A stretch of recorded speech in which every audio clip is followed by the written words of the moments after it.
Good evening, good evening, good evening. As you can see, we have a very special stream for you today. We are joined by the one and only Daniel Negreanu above me. Good evening, Daniel. How you doing? I'm below on my screen, so I don't know where you are, but I'll take your word for it. I'm right at the bottom of the pile, and at the top of the pile is none other than Arlie Shaban, the man who is taking part in his 12 labors. If you're new to this stream or you haven't been following Arlie's 12 labors, this is labor 3. So far, he has defeated Lex Valdez, heads up. He skinned the Dutch Lion. Congratulations. He then slayed the Hydra, the multi-tabling beast, Nano Noko. Congratulations again. But today, we're here for Arlie's third labor, and as the blog post reads, the third challenge, the poker gods did not require him to skin or slay. They wanted him to capture. And indeed, Arlie has managed to capture the Canadian goat. Who joins us? That is, of course, Mr. Daniel Negreanu. So, welcome, chaps. What do you got for me? Excited? I am so excited right now. I can't believe this is my third challenge. Sitting across from Daniel freaking Negreanu right here. Look up to the man so much. I can't wait to get this going. Yeah, my name doesn't have the same tune as like Johnny freaking Chan. Like his name, it just works with me. I don't know. My name's too long, but I appreciate the effort. It feels like it to me, Daniel. All right. So, Arlie, you've got Daniel Negreanu, which is obviously it's a big coup. It's a big capture. What are your intentions? I believe you don't want to beat the man. You don't want to defeat him like you defeated Lex and Nanonoko. I think Daniel is largely here to help you out. So. I need to learn from the man. I need to learn from him. So what we have for you today, Daniel, Twitch chat, Arlie, we are going to go over some of Arlie's tournament hand histories, and Daniel is going to give some advice, pull some faces, I would imagine, and we can jump straight into that if you guys are ready. We can fire straight away if you're all good to go. All right, I'm ready to give you some honest feedback. Oh, God. I need a lot of help. I'll take it. I'll happily take it. All right, so the hands here, we can take a quick look at the top. So we'll go through a series of hands. The first one, this was played in the $22 Bounty Builder on PokerStars. Blinds at 20 and 40. And I believe you guys are all good. Taking a look, you can see what we've got in front of us. Prince Pablo is Arlie Shaban, the Shabanimal himself. He gets dealt the pair of tens. So, Arlie, I don't know, you probably want to take the lead on this since this is your thought process. And the last place I want to enter is the mind of Arlie Shaban. So, maybe you take it. Yeah, absolutely. So, in spots like this, let's just say, I feel like I probably made the wrong decision on a lot of these hands. Did you play this hand? If you played this hand, this is a fold because you're not quite on the button yet. Middle position with nobody in. I would look for something a little stronger than pocket tens. I would have folded that hand pre-flop. Oh, okay. Good Amazing, to know. Right? Lesson one. Something every day. Right. So on flops, I don't do good when I get check raised. I don't know. Well, what did you open for here? So we opened opened for 85? 84, yeah. So just over 84, a okay. raise. And we're called in the big blind. And we got the big blind defending? Yeah. Yeah, big blind defends. And then, so keep playing the hand a bit there, Sprague. So they check it to me. I bet, was it 82 or 92? 82. Something small. Yep. So this 82, is about a third of the pot. And get raised to 300 and literally just fold because I didn't know what to do from there. All right, so let's go back to hear your thought process. Yeah. Well, I'm going to work on this one through with you because I want to know. So on this spot, when you're checked to with this specific hand, how often are you c-betting the flop? Do you have a sort of percentage? I'd probably c-bet this spot. I've been working on my c-bet specifically a lot the last month, and I've been figuring out that I've been c-betting in bad spots. This one, I think, is probably more of a check now. I'm not even really sure, though. So I think I was c-betting in this spot very often, and now I'm trying to check back a little bit more. So do you try to think about spots in terms of like, because here, like you understand game theory, right? I mean, a little bit. So in these spots, like you want to be thinking about like how often should I be checking this hand? Like against a robot. Like what do you think if you had to guess? Like what percentage of the time should you be betting 2 10s here? If I had to just guess, I'd say maybe like 20%. You're right. You're right. You're right in the right ballpark. Okay. That's actually one of the worst hands to bet on this flop, I think, for a couple of reasons. You have a lot of like pretty good backdoor turn card outs, right? Because you've got a 3 flush, you've got a 3 straight. You also have a strong hand like 10s. When you get check raised, you just have to fold. And now you open up the opportunity where your opponent, he may be check raising you with 6s and 8s. He may be raising you with a lot of draws. But overall, this is generally speaking, this is a much better spot to probably throw into your checkbacks on the flop. And I probably, I mean, I think you're right with about 20-25% here. But how would you maintain that frequency if you were saying to yourself, okay, I'm going to bet here about 20% of the time? Like, how do you actually do that? Yeah, that's a good question. That's stuff that I'm trying to look more into now. So my gut would say I just look at the player's stats and see how they react to getting bet against. Sure. So what did you know about this player when you bet this flop? Like, what did you know about this player? What kind of player are they? I don't think I had much information on this player at all. Okay. Because what you can do against players that play very straightforward, you can weigh up your c-bet percentage, right? So you can be betting this flop a whole lot more against people who just play straight ABC. Because that means if they're check raising you, you can fold without any concern, right? Now, if you're playing against really good players, they're going to check raise you with a lot of goofy hands here.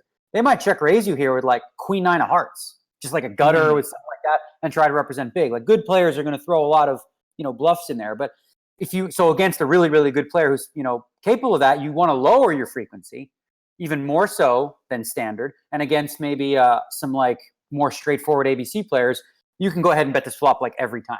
And that way you'll essentially define their hand almost, like you'll define their range in their hand to be better than you, right? Which is good enough. Yeah.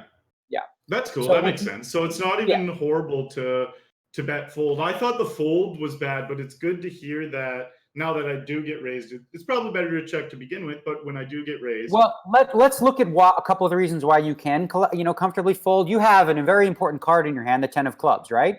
So a lot of the bluffing hands that he might check raise you with include that very same card, 9, 10 of clubs, right? 10, 7 of clubs, just a 10 high flush draw or whatever. So you blocks a lot of the sort of semi-bluff hands that he could have, right? So now when he's check raising you, makes it less likely that his hand is a draw or a bluff, and it makes it more likely that, he's got sets and 2 pairs and, at least that he could have jacks with a flush draw. Like you're just in really bad shape against a check raise. Against an unknown opponent where you don't know anything about, you just have to fold. Like, but again, you should probably be checking here. But when you do bet, which you should do some of the time, I think the fold is absolutely correct. But it feels kind of weak, right? You're like, oh man. Totally. Yeah.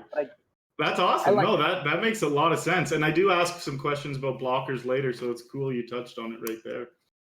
Yeah, that's a very important blocker you have. It's the most, like if you had to think of one blocker that makes him less bluff heavy, you have the number one blocker there, the 10 of clubs. Yeah, for sure. Daniel, if I may, in these spots when you have that block of the 10 of clubs, are you more likely, when you talk about controlling frequencies, like you want to check this some of the time, you want to bet this some of the time, you're more likely to check back when you have the 10 of clubs because like it's easier for you to play a club turn than if you didn't have the 10 of clubs? Like you have that backdoor insurance. Yes, but for other reasons outside. For me, the main reason I'm checking back there a lot is because I have of all the backdoor equity that I have that I deny myself when I get check raised. So there's so many good turn cards we can hit that, like, say if a guy has King Jack, and let's say he decides to check raises. Well, there's a ton of turn cards that like could develop our hand into a pretty strong draw. A 9, a 7 of clubs, queen, any sort of club, in that milk. I think for me, the reason I check back more often would be because I don't want to deny myself the equity I have with the hand that I do. Cool. Yeah, makes sense. All good. Arlie, happy? Learning? Pleased? Absolutely learning. All right, plenty more to come. We got another hand here. So this one, we did end up bet folding on flop. We now turn to a hand which was played in the... moving up stakes here, Arlie. What's this? The 162? I feel like this might be the I got a ticket from that from PokerStars. 162 Bounty Builder. All right, so Hot 162. Arlie is in hijack and opens the King. to 63. Blinds are 15.30. So again, just over a min raise. And we have a 3-bet from blind to 270 and a 4-bet in the big blind to 690. And stacks are around 5,000 chips deep. So this is like right at the start of the tournament. 15.30 with a 5-chip ante. This is level 1 or level 2 of the tournament, right? Level 1 it is. Yeah. You've got 170 big blinds. Talk to us. I've got the king. So the hand after this is the exact same type of scenario as well. It's a hand with aces. I just threw them both in together because they're very similar. And I normally just rip it in here. I don't know what else to do. I guess because I don't have a great 5-bet range. Just straight up, I'm not comfortable with my 5-bet range. I don't know how big you should make things. I don't know much about 5-betting, so it was really early in the game. This one specifically is a bounty builder, but even if it wasn't, I just normally jam here, and so I'm just wondering what the best play is, or just early in a game, you don't know anything about anyone, kind of how to play kings, 170 big blinds. Yeah, well, jamming is not horrible, so it's not. I wouldn't classify it as a mistake. It's fine. I think there are better options, like you said. If you don't know anything about these opponents, right? I think, like, for me, I'm going to do a combination of two things here. I'm going to have a mixed strategy of flatting some of the time, but often I'm going to make it. So he made it like 650, 690. Oh, he made it 790. I'm going to make it like I'm going to make it like 1700 a lot of the time. And you talked about 5-betting like that, that you don't spend a lot of time on it. And that's fine because it's such a rare occurrence. It's like, you don't need to have, and this, especially in tournaments, you don't need a balanced 5-betting range. It's going to happen so rarely. It's okay for people to know that when you 5-bet, your cards are very good, right? There's nothing wrong with that. What I do kind of like, depending on, how you want to manipulate and exploit your opponents, your jam looks a lot more like ace king to a lot of people. They think like, oh, he's jamming because he's trying to, he has ace king, and if he had ace or kings, he'd raise smaller. So if you want to play that sort of metagame with people, then jamming the kings is actually probably better than the smaller raise against players like that. Having said that, I don't think this player in the big blind, if he has queens or ace king, he's folding anyway. You're probably going to get it in. Is there any concern here that you're beat? Like that you're behind? Like it does happen. They have aces sometimes, but I just accept that, I guess. Yeah, of course. There are some types of players where I'm just going to flat here that are really super nitty with their 4-betting. Like, I feel like my hand is way too good to fold, but it's not good enough to get 170 big blinds, and against the range that's only going to call my jams with the aces or kings that tie me, right? So there are a very select few players, and this is where keeping stats, which I know that you do, and sort of like notes on players and kind of figuring out like what type of player they are, because as I said, I use a mixed strategy, and I'm flatting more against 4-bets that I find to be more pure and honest, right? If it's a guy who's like, oh, that's a real 4-bet, he does that like with a very narrow range, I don't necessarily want to get it in for 170 with kings. I want to take a flop and see like, flop comes ace high, or, just see kind of how it develops. But, then you got against players maybe like more of the Tom Dwan ilk or whatever, who they're 4-betting there. I'm happy to get in because if he has aces, so what? That's not even fair for Tom Dwan to have aces there. But so again, once again, in this situation, it's read based, and also like you would have a better idea at this level of the metagame. And like metagame is super important. What I mean by that is like, what are the tendencies? What do people think a jam there means, right? Like, do they think that leans more towards aces and kings, or do they think that means it's more likely to be ace king? You just getting a sense of what you're seeing at the table and what people typically are doing in these spots. If people are jamming more with ace king there, then definitely you want to jam with the aces and kings and actually make your raises smaller with the ace king. So you want to like reverse. That's something super important about poker, is like there's always evolution and change what people are doing tendency wise. Being one step ahead is how you stay ahead of the game.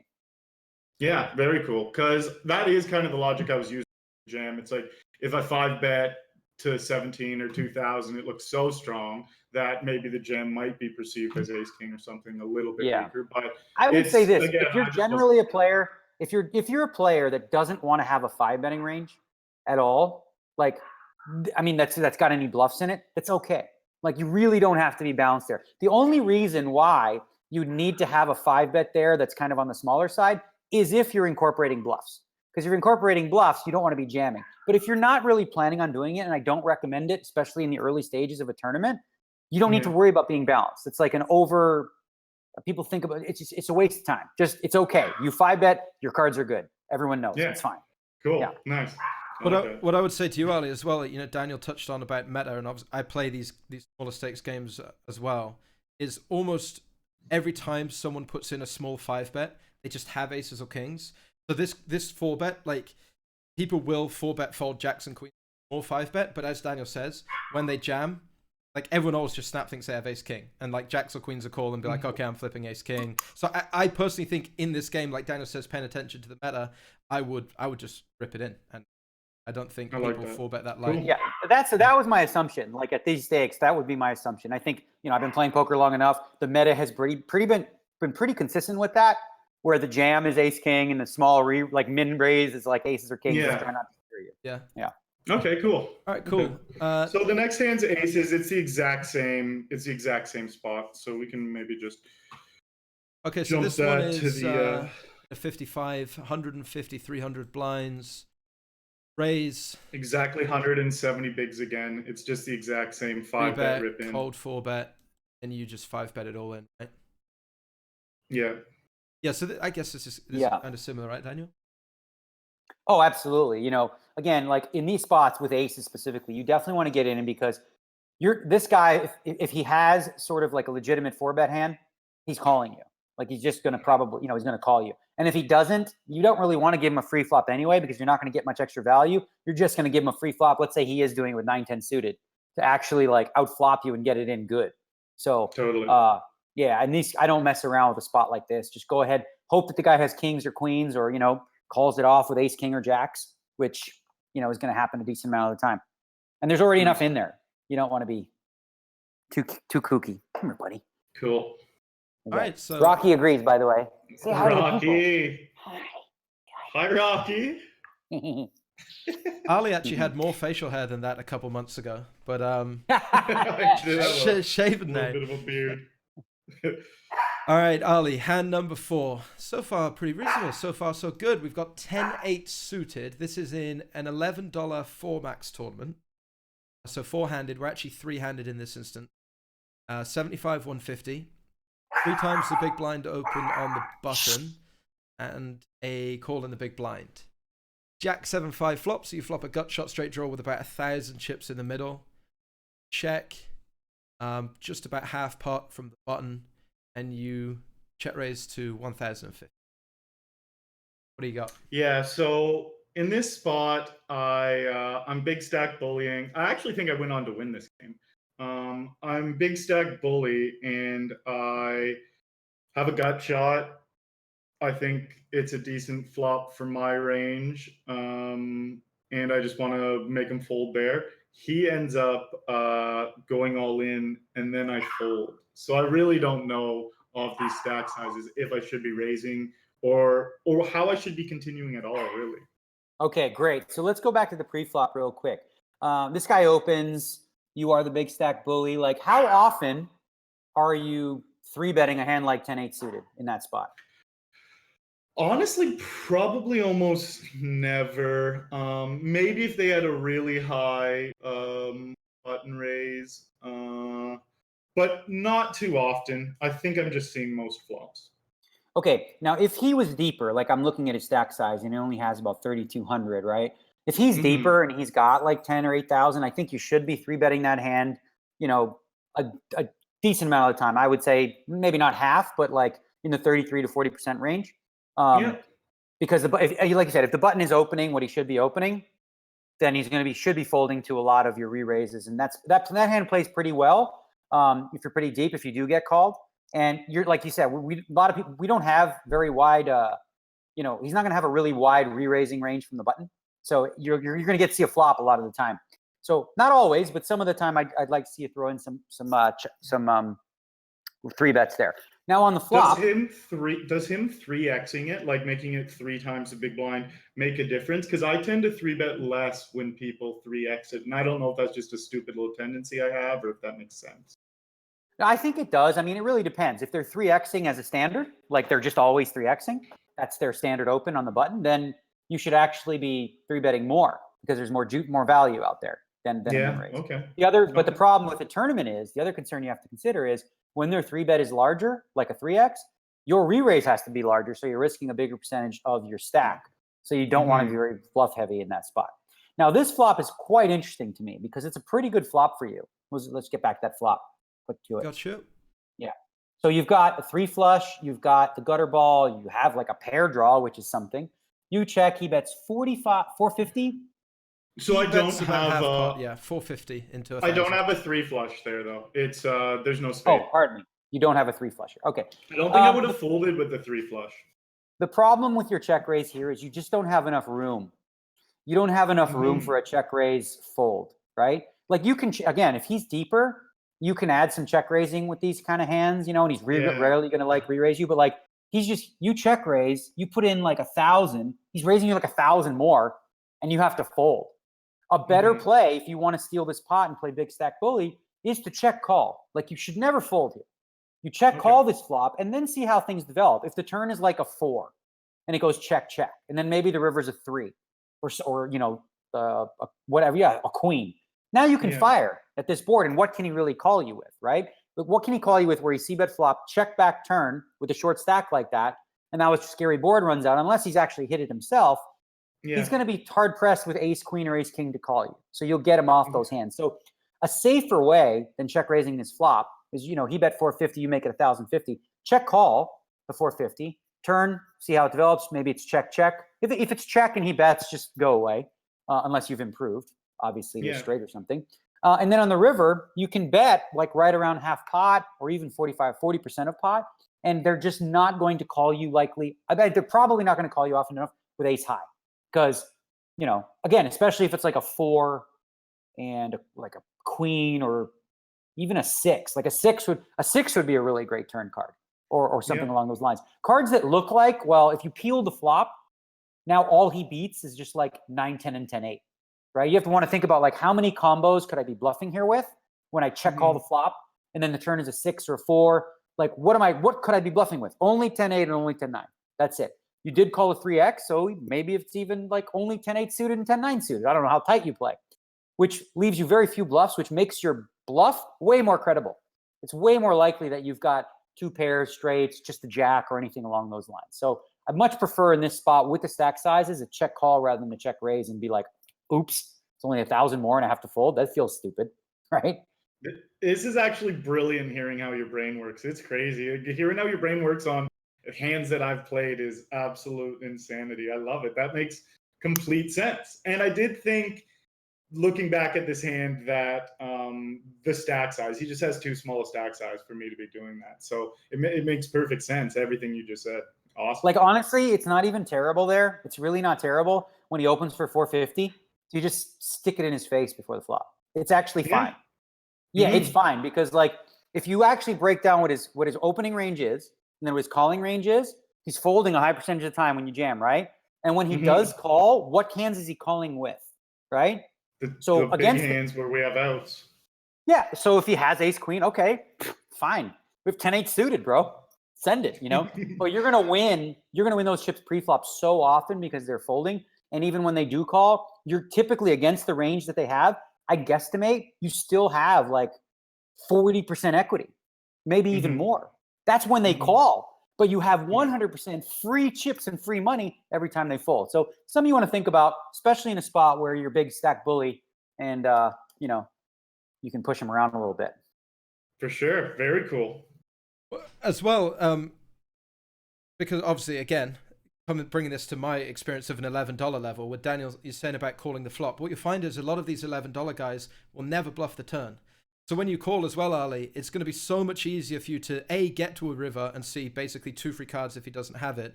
You can B, fold turn very easy when he does shove because they just always have it every time if they're barreling off this stack.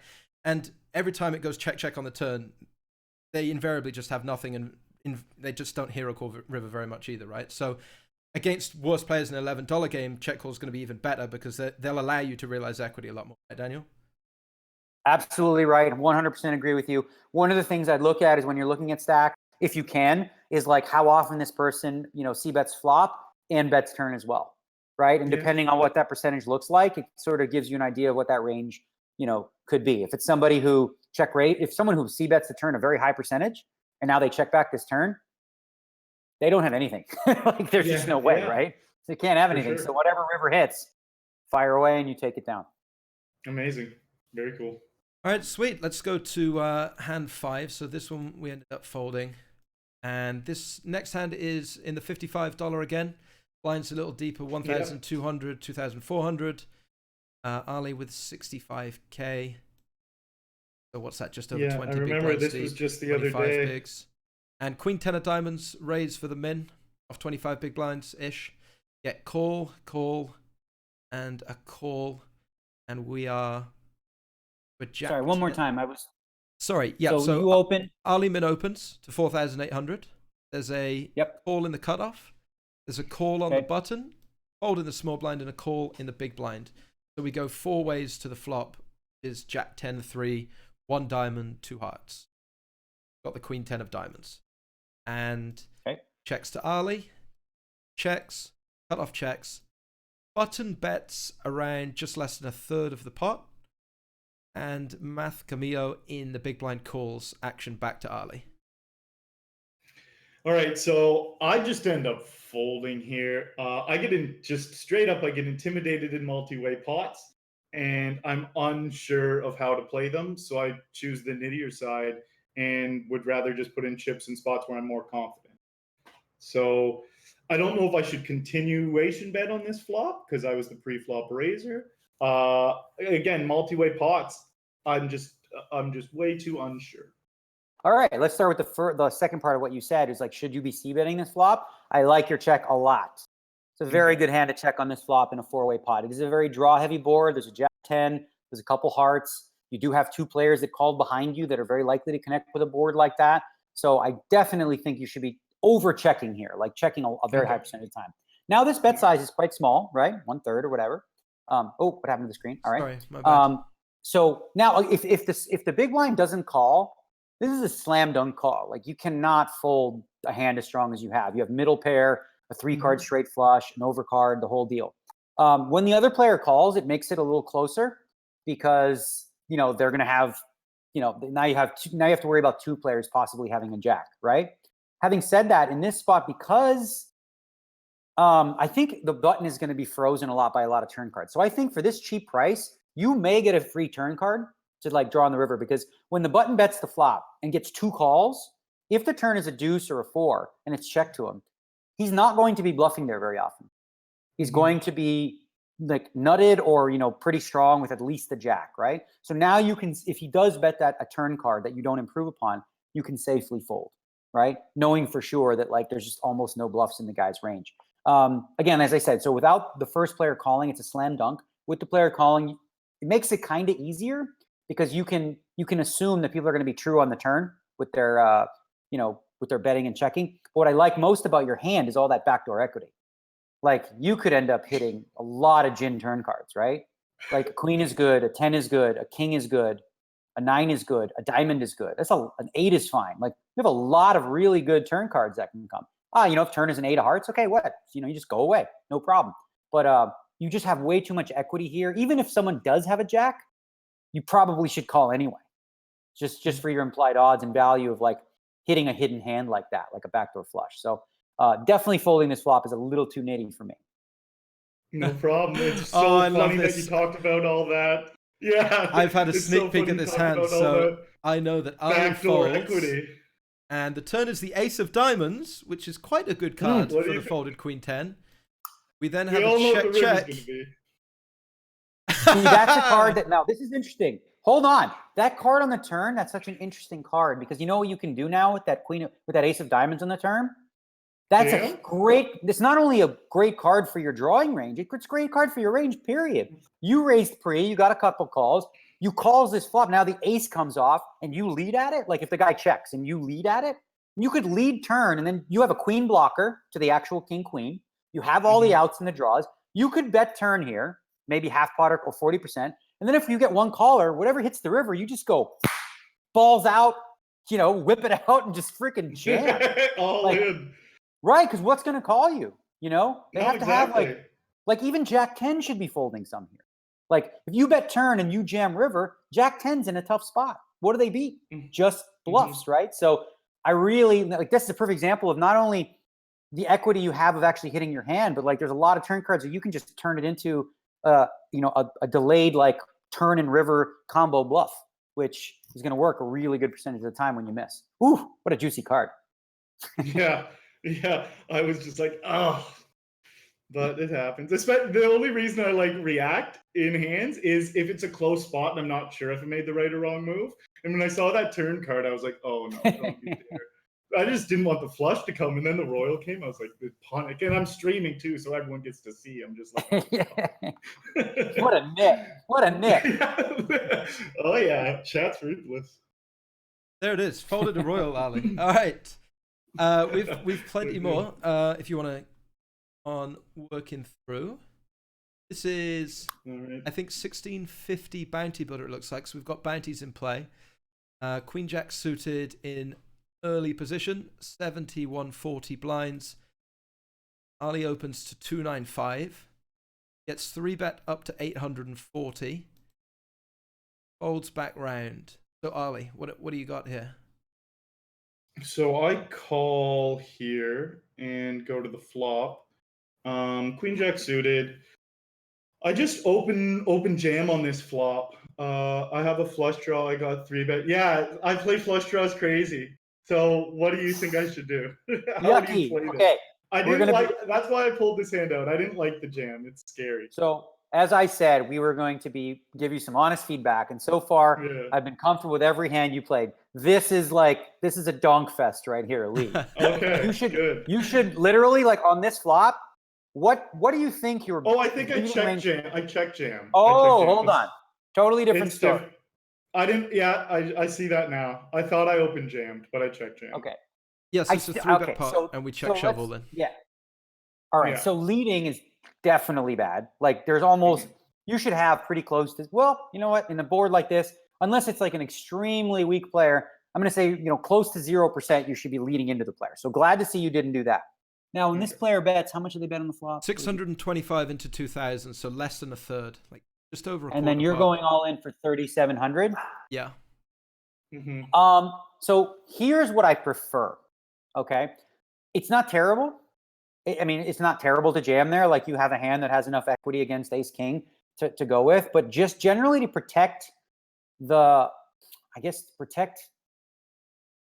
I'm going to make sure I'm explaining this well. So like sometimes here you're going to have an ace, right? Are you check jamming an ace? No. Yeah. So you make your hand pretty much face up. Like, if you're only check jamming here with what? Are you checking with sets? Are you check jamming with a set? No, probably not. So what are you check jamming with? Just flush draws. You don't want to be so blatantly obvious. Like, okay, maybe this guy doesn't know that, but in the future, if people start to notice your tendency on a board like ace high, you check jam, it's always a flush draw. You don't want to give people that kind of information. You might end up getting somebody that's really astute actually call you with kings here, right? Which is crazy. However, look at the other option. What about if you check call? Okay, you check call. Now this guy's going to put you on some flush draws.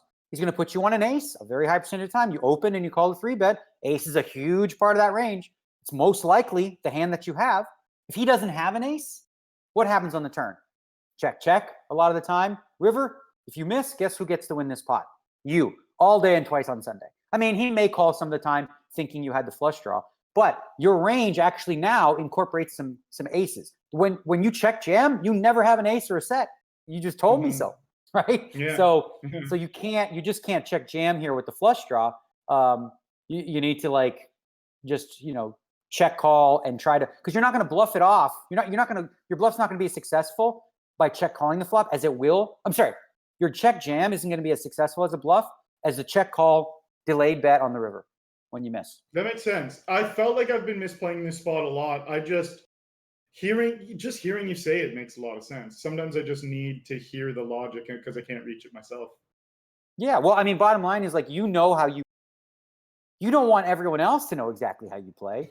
And if you're playing spots so polarized and so black and white, you're just too easy to play against. And maybe that doesn't affect you as much in the $11 events. But if you play against David Peters and Dan Smith and all this kind of stuff, you check jam here, they might call you with king high. Like, Yeah. you know what I mean? They might just call you with king queen and be like, okay, he has nothing. You know, he's just got a flush draw. So Yeah. definitely be mindful of like some kind of a balance in a spot like that allows you to bluff hands later. Like the check raise earlier that you made on the flop with the 10-8 suited. That the rule. This is what I'm noticing is a tendency is you're trying to do your check raise bluffs on flops. You can add more check calls on flops with maybe some turn card bluffs or some river card, bluffs, depending on what rolls Nice. off. That makes sense. All good. All right, so next hand, we have an ace-10 of diamonds in the, I think, $11 tournament here. Blinds at 900, 1800. Arlie with 70,000 chips. A raise in front. And Arlie, you decide to call. And fold. What's big the blind. raise to? So it's... We're at 900, 1800. It's a min open to 3,600. And Okay. Arlie calls off around 70,000. So around, 35, 40 big blinds, somewhere around there. And flop is ace, queen, 8. Check. Continuation bet of just under a third pot. And Arlie, I guess, take it from here. You decide to call. Yeah, I call. Again, I don't think you're gonna like this one, but the main thing, I forget exactly what the opponent's stats were, but the reason why I folded is I had hand history on this guy, and he was a really tight player. Well, you haven't folded yet, so I haven't seen that part. I'm about to. So play the rest call. there, Reggie. So then there's a raise from the So big blind to 11,500. Okay. And fold, and then action back to Arlie. And then I just fold here. I love it. It's good. Love it. I mean, really love it. Love it. Like, but I absolutely love this fold. It's a really, really good play. I want to give you a little golf clap for it. My dog's even barking for you. No, it really is. It was gonna be too tight. No. So let's take a look at, the opener's c-betting. It was the opener c-bet. So a lot of that's going to be ace heavy. You know, he's going to have an ace a good amount of the time when he bets. When you flat, you have an ace at least, very good amount of time. So this check raise is really credible, right? What bluffs does this check raise look like? 10 jack suited as a draw? Not much. Yeah. So if he's not bluffing, is he check raising a worse hand than ace 10? No. Maybe as queens and eights. That beats you anyway, right? Yeah. Like you're basically, if you continued here, your best hope would be, he's got queens and eights. I can hit an ace or a 10, but you're definitely behind. Like if this, I can't imagine. Well, most people don't bluff enough, period. But like, I can't imagine this guy has enough bluffs here where you can like profitably continue here. It would have actually been punting. If you would have called this off, you would basically be punting. It's like, it'd be a really bad call. Yeah, really. A very marginal hand. Like the guy could have ace set of eights, ace queen. Like you're dead against so many hands, and you beat like some goofy king jack suited, 10 jack suited, like jack 9 suited against some maniacs. Fine. If he's going to do that occasionally, you're going to fold the best hand sometimes, but more often than not, you're going to save yourself from going broke. I really like this fold a lot. Good job. Okay, good. Thank you. I wasn't sure. Again, I used to be super nitty, and then I went through a training program, and I got maybe overly aggressive, and now I'm just like, because I feel like I just didn't know when to fold. It's like I went from being super nitty to being like, okay, I'm in all the time. So hands like this, I had trouble folding, but now I'm studying a lot more, and I just totally feel. I was on the fence still, but I was like, I think I should fold here because they were tight. So this is a perfect spot where just in general, you want to start thinking in terms of like combos of cards that they like. So you want to look at when someone's check raising in a board like this. First, you could start with like, okay, what are the bluff combos? Or no, let's say what are the value combos, right? Value combos, probably not pocket aces or pocket queens because he 3-bets, right? You could have ace queen, ace 8, queen 8, ace queen, like all those hands. So that's his value, right? That he's representing. Now let's compare that to the bluffs. Like what bluffs are there? 10 jack, there's like jack 9, king jack. Are those really all that credible? Does he do that all the time? So then when you look at it from that perspective, you start to go, okay, so he could be bluffing. We acknowledge that. We might be getting bluffed, but not often enough, right? Because there's way more value combos he's raising with than there are bluff combos. There's no flush draw. If there's a flush draw here, makes it a lot tougher, right? If that 8 is a 8 of hearts, now, theoretically, he could be doing that with something like 10 jack of hearts and just ready to get it in. Makes it way tougher. But on a rainbow board like that, easy pitch. Good job. Cool. I like it. All right, good so far, Arlie. I gotta say, it seems like you're doing all right. I was hoping I was learning hoping so to be much, this though. This is observer here, kind of watching Daniel rip into Arlie, but it turns out Arlie kind of knows what he's doing. Annoyingly. All right, so we have jacks in the $11. I'm hoping this one's a real disaster. 125, 250 are the blinds, and Arlie has jacks on the button, just bigger than a min raise, and a call in the big blind. So 125, 250. We open to 500 off a 4,000-ish chip stack, and king 7-4, 2 spades. We do not have a spade. Big blind checks, and Arlie continuation bets again. This is about a quarter pot, and we get check raised. Yeah. So me and getting check raised again, not super comfortable in spots. So in my mind, I don't know if there's ever calling here. In my mind, fold or jam. I think I do a little bit of both. This time I chose to fold. I don't know. I just don't know. It's kind of like a close spot to me. Maybe it's way more obvious. So what I'm think it noticing might your be a mini tendency. fold. Well, what I'm noticing your tendency is you're becoming a little bit easy to play.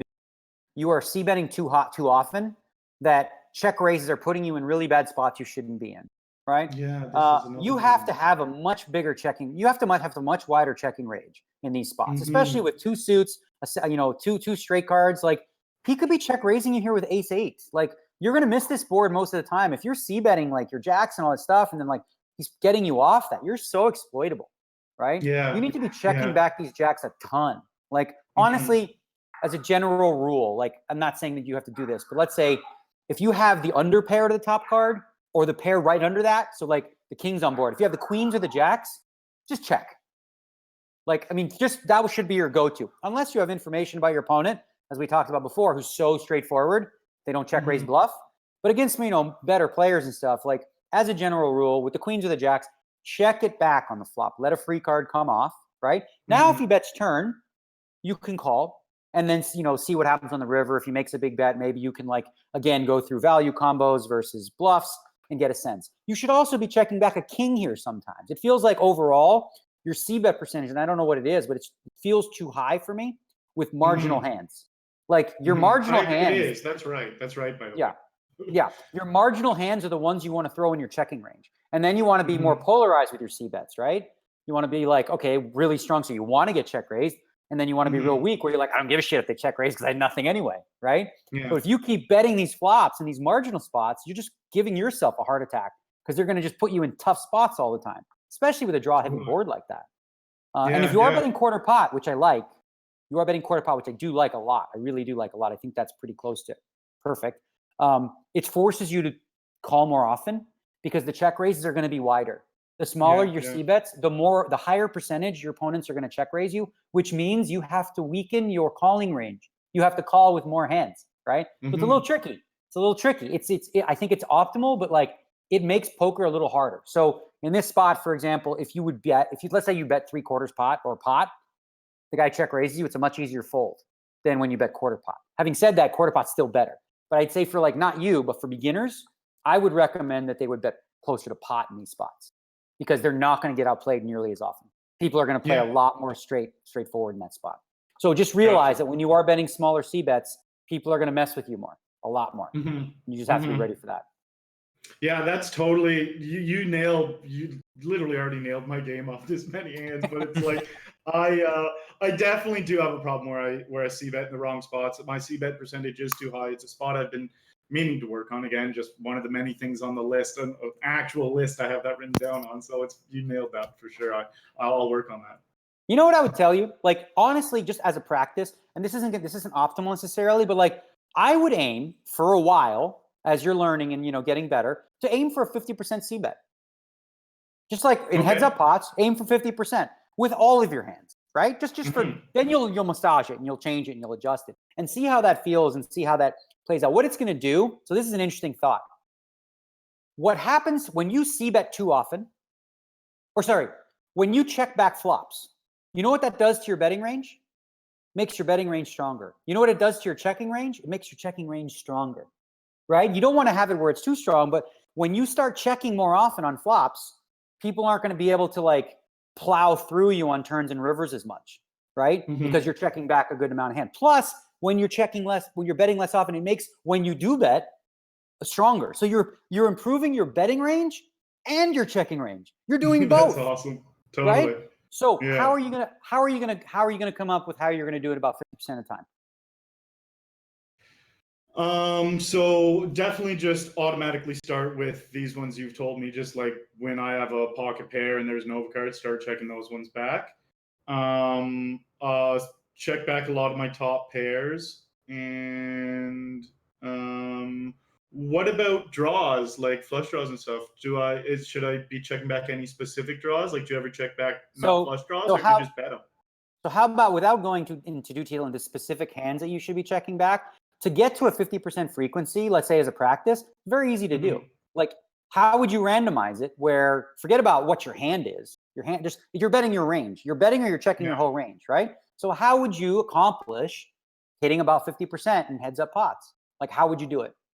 Checking back a lot of my. Well, do you have a quarter at home? Strength. Do you have a coin? Do you have a coin at your house? Yes. Just flip. I mean, this is one way. Heads is bet, check is check, right? Now, that's like, you'll be 50%. Long term, you are randomizing the point to be right around 50%. A lot of guys do this. Ike Caxton uses his watch, and let's say he thinks he should be bluffing 30%. If it's a 1, 2, or 3, he bluffs. If it's not, he checks. I don't think that's a great way to play like long term, but as a general idea, if you want to get to the 50% and you want to get comfortable doing that with a wide variety of hands, randomize. You can randomize a whole bunch of ways, right? You can randomize, let's say I have king, queen, right? Okay, the king's on the left. That means I'm gonna bet. The king's on the right. Okay, that means I'm gonna check. Whole bunch of ways you can incorporate that to maintain your frequency where you're playing closer to game theory optimal, and you're so much more tough to play against. Because now sometimes you're checking a king, sometimes you're checking jack, sometimes you're betting them. Like, a mixed strategy just makes you deadly, man. When you have when you have these situations where you're always check raising an ace high board only with flush draws, that's not tough to play against. That's no mixed strategy, right? So you want to start incorporating a little more balance into your betting and checking range, and just overall checking a lot more flops back. Yeah, it's not weak. It really isn't. Like, if you look, you watch some of these high rollers, these guys check back a lot of strong hands. Like on this flop, you'll see a guy like David Peters, he'll check king queen here, hoping you catch up a little bit, just really mixing it up. These, you want to be really good, you have to you can't have, your betting range be so strong that when you check, it's just a freebie. Just take my pot, right? If you're always betting top pair, imagine top pair or better, or like top pair or two pair. If you're always betting that, when you check, it's a sign to the other guy to go, I'm going to take this pot from you always, because your checking range is far too weak. So you cannot have anything strong, right? If you're only checking back sets, well, you don't have sets often enough. So you're going to get exploited like crazy against players like that. Trust me. For sure. Yeah. That makes sense. And again, with the small stake stuff, Arlie, what Daniel's saying about putting in these hands in your check range, the one time where players at small stakes, in my experience, will bluff is if someone checks back the flop. They're like, okay, I'm going to bet twice, turn, river, and they don't expect anyone to ever be able to call them. So that strategy, specifically at the stakes that you and I play, is definitely something that's going to work out, I think, even better. Because a good regular is going to control frequencies, right, in terms of their leads on the turn, right, Daniel? So they're not just going to fire. But people at this stake, they'll just fire and fire. Yep. Arlie, the way that you're playing these spots, when you check back flops, your range as a whole, theoretically, you can't call turn and river. You can't. You cannot consistently check back flop and call turn and river because you don't have enough good hands in your range that can do it. You just don't, right? And when someone knows that about you, man, they're just going to exploit and print, because you don't have enough strong hands. They're just going to go, okay, I'm betting turn and I'm bombing river. What is he going to do now? Now if you start calling with bottom pair, now they'll exploit you the other way, because you're calling too often. So you definitely want to have more checks. I think that's like the general theme. Hang on one second. I'm going to grab a water. No bother. As well, Ali, people will say, don't worry about being balanced at these stakes. Like, people won't exploit you.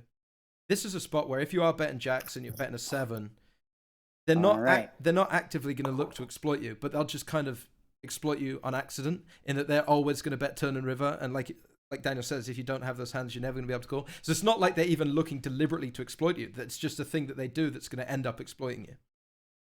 All right, we have an ace and a 3 of diamonds, $22 buy-in. Blinds 50, 100. So Arlie starts with 38 big blinds, 3,800, and an ace 3 of diamonds. A raise in the cutoff to 300, 3 times the big blind. Arlie in the small blind decides to 3-bet to 1,000 chip, 10 big blind. And I guess, Arlie, maybe you want to talk a little bit about the spot pre-flop, giving you a few options, and maybe why you chose to 3-bet. Yeah, well, I chose to 3-bet because I've been experimenting with 3-betting more. I get some coaching, and my coaches were mentioning that I need to just 3-bet more from the blinds. And this was just a hand I was experimenting with. I think most of the time I would normally flat this, but I chose to go with a 3-bet just to see what it felt like, and then I was literally just going to save the hand for review. So that was my actual thought process for this hand. I'm just going to 3-bet and then try and take it post flop, or try and take it down there. Okay, so that I like what your coaches are working on. When one of the theoretical mistakes for the most part is having too wide of a calling range from the small blind. Too many people just flat from the small blind, and overall from the small blind you should just be playing so much more conservative against raises and increasing your 3-bet frequency. Now, in this case, I would use a mixed strategy with ace 3 of diamonds. I'm going to flat sometimes, I'm going to 3-bet sometimes, and I'm going to fold sometimes. Right? What am I going to base that on? For the most part, it's going to be that opener in the cutoff. Right? If this is a very active player who's opening a lot of hands, you're going to up your 3-bet percentage, right? If it's a average standard player, maybe I'm going to do a little bit flatting because of your stack size. You have a very awkward stack size for 3-betting, and against a really tight player, I'm actually going to fold here a lot. So what is uncomfortable about 3-betting here is you have 38,000, right? So you're putting in 10 bigs. You're putting in 10 bigs. Your opponent is not going to flat very often against that stack. Okay, he's not. Like they're just not going to flat as often. With your stack size, they're going to either jam a lot, which turns your hand into like a pure bluff, right? So now you're risking 10 bigs, and of 38. So now you're going to sometimes you're going to be in a spot where you feel like, oh my God, am I priced in to call, right? There's like 28 more bigs. Like, are you going to plan on calling here? I don't think you can, against the range that's going to jam here. So for me, my consideration in a tournament with these spots is like, if I'm in the 30 to 35 range, I'm going to lean way more towards flatting. Okay. Now, if you're playing 100 big blinds deep, you should be 3-betting a lot and bigger. So I like your sizing here because of your stack size. But like, if you're 100 big blinds deep and the player in the cutoff makes it 3x, or that was 2x, right? Makes it 3x. Yeah, 3 times he made it. So 3x. So let me ask you this. If you were 100 big blinds deep and the cutoff raised to 3x and you're in the small blind, how many x would you 3-bet to? It'd probably be around the same, maybe like 3.5. Well, no, I use so he's made it, say 300. So you're making it like 1,000, 1,200, 1,500? Like, what are you making it? I'd probably make it 11. So you make it 1,500 blinds. He makes it 300. You make it right out of position. With 100 big blinds deep, it's too small. Okay. In position, it's great. Like in position, you want to stick with right around 10x. So if someone opens for 3, you make it 1,000 on the button. But out of position, you really need to punish. And your opponent is getting too good a price in position to take a flop with a wide range of hands. So you're almost doing them a favor by making a small re-raise there. It's a weird thought process, but the standard and what you'll see with the high rollers is they're going to really put you to the test. So if a guy opens for 300, the small blind 3-bets to 1,500. Crazy, right? Seems like way too much, but it isn't, because now you're denying all that equity with all the garbage that he's got, and he's not going to get to profitably call you a 6-8 suited and take a flop, right? Which you don't want. You don't want that. You really don't. Even when you're 100 big blinds deep. When you're 38 big blinds deep, good luck. But with 100 or more, you want your raise sizes to be big. You play a lot of tournaments, so you're not going to play 100 big blinds deep as often. But as the stacks get more shallow, then you have to obviously lower your raise size. So in this case, even though you only made it 10x, I like that. Like, I think that if anything, you could get away with like 9, because it accomplishes the same thing, and you're folding anyway, right? I would imagine to a 4-bet. Yeah. So in that case, I might make it like 9. But again, not a mistake. It's fine.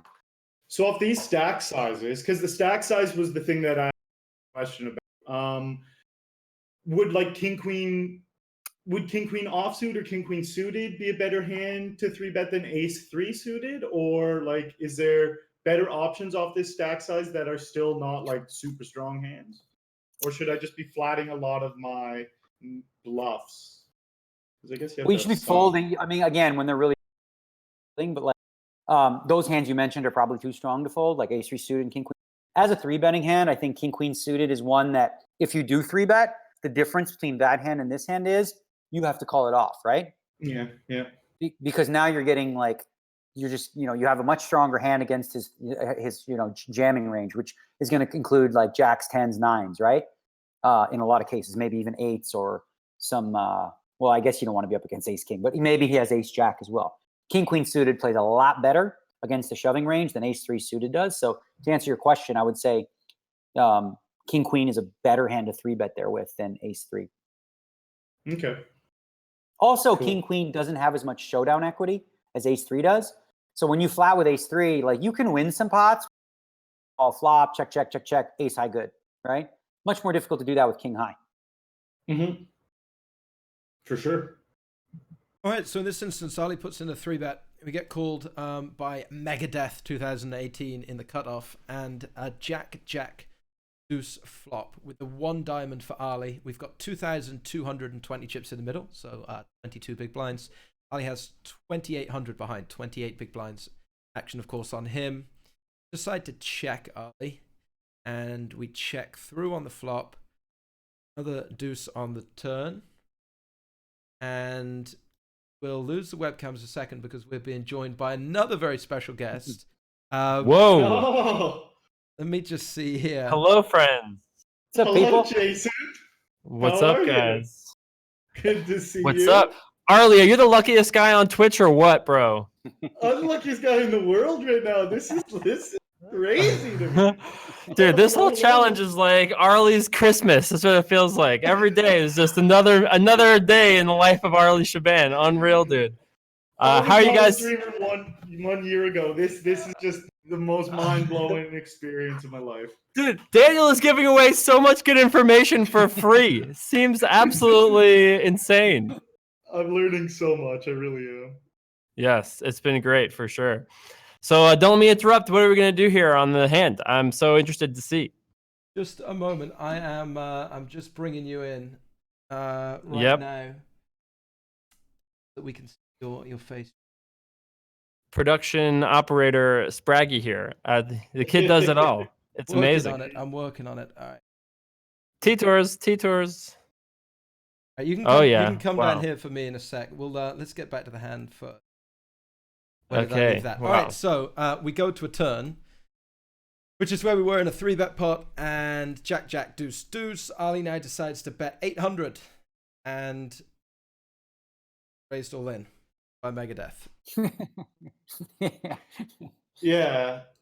This spot was horrible for me. Again, I put myself in an interesting position by 3-betting off the small stack pre-flop. And it's a spot I'm definitely not comfortable or familiar with because it's a spot I'm experimenting with. So I didn't know how to proceed at all on this flop or turn. So yeah, that's what happened. So this flop, let me ask you a question. Whose range does it favor? Jack deuce. I feel like it almost. I don't know if either of us has an advantage. I'm sure one of us do, but in my mind, could kind of hit either of us. You re-raised pre-flop, right, Arlie? He did. He I re-raised pre-flop. It definitely favors you then, right? Because you have all the aces. So kings, let's queens. take a look. Right, that's what I was going to say. Like, let's take a look at the hands that you're 3-betting with. That you, right?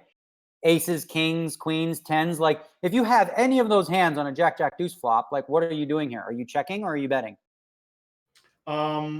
Aces and kings. and queens, I'd probably check. Okay, so if that's true, which I think you should be betting, by the way, a lot more. I think you should be quarterback.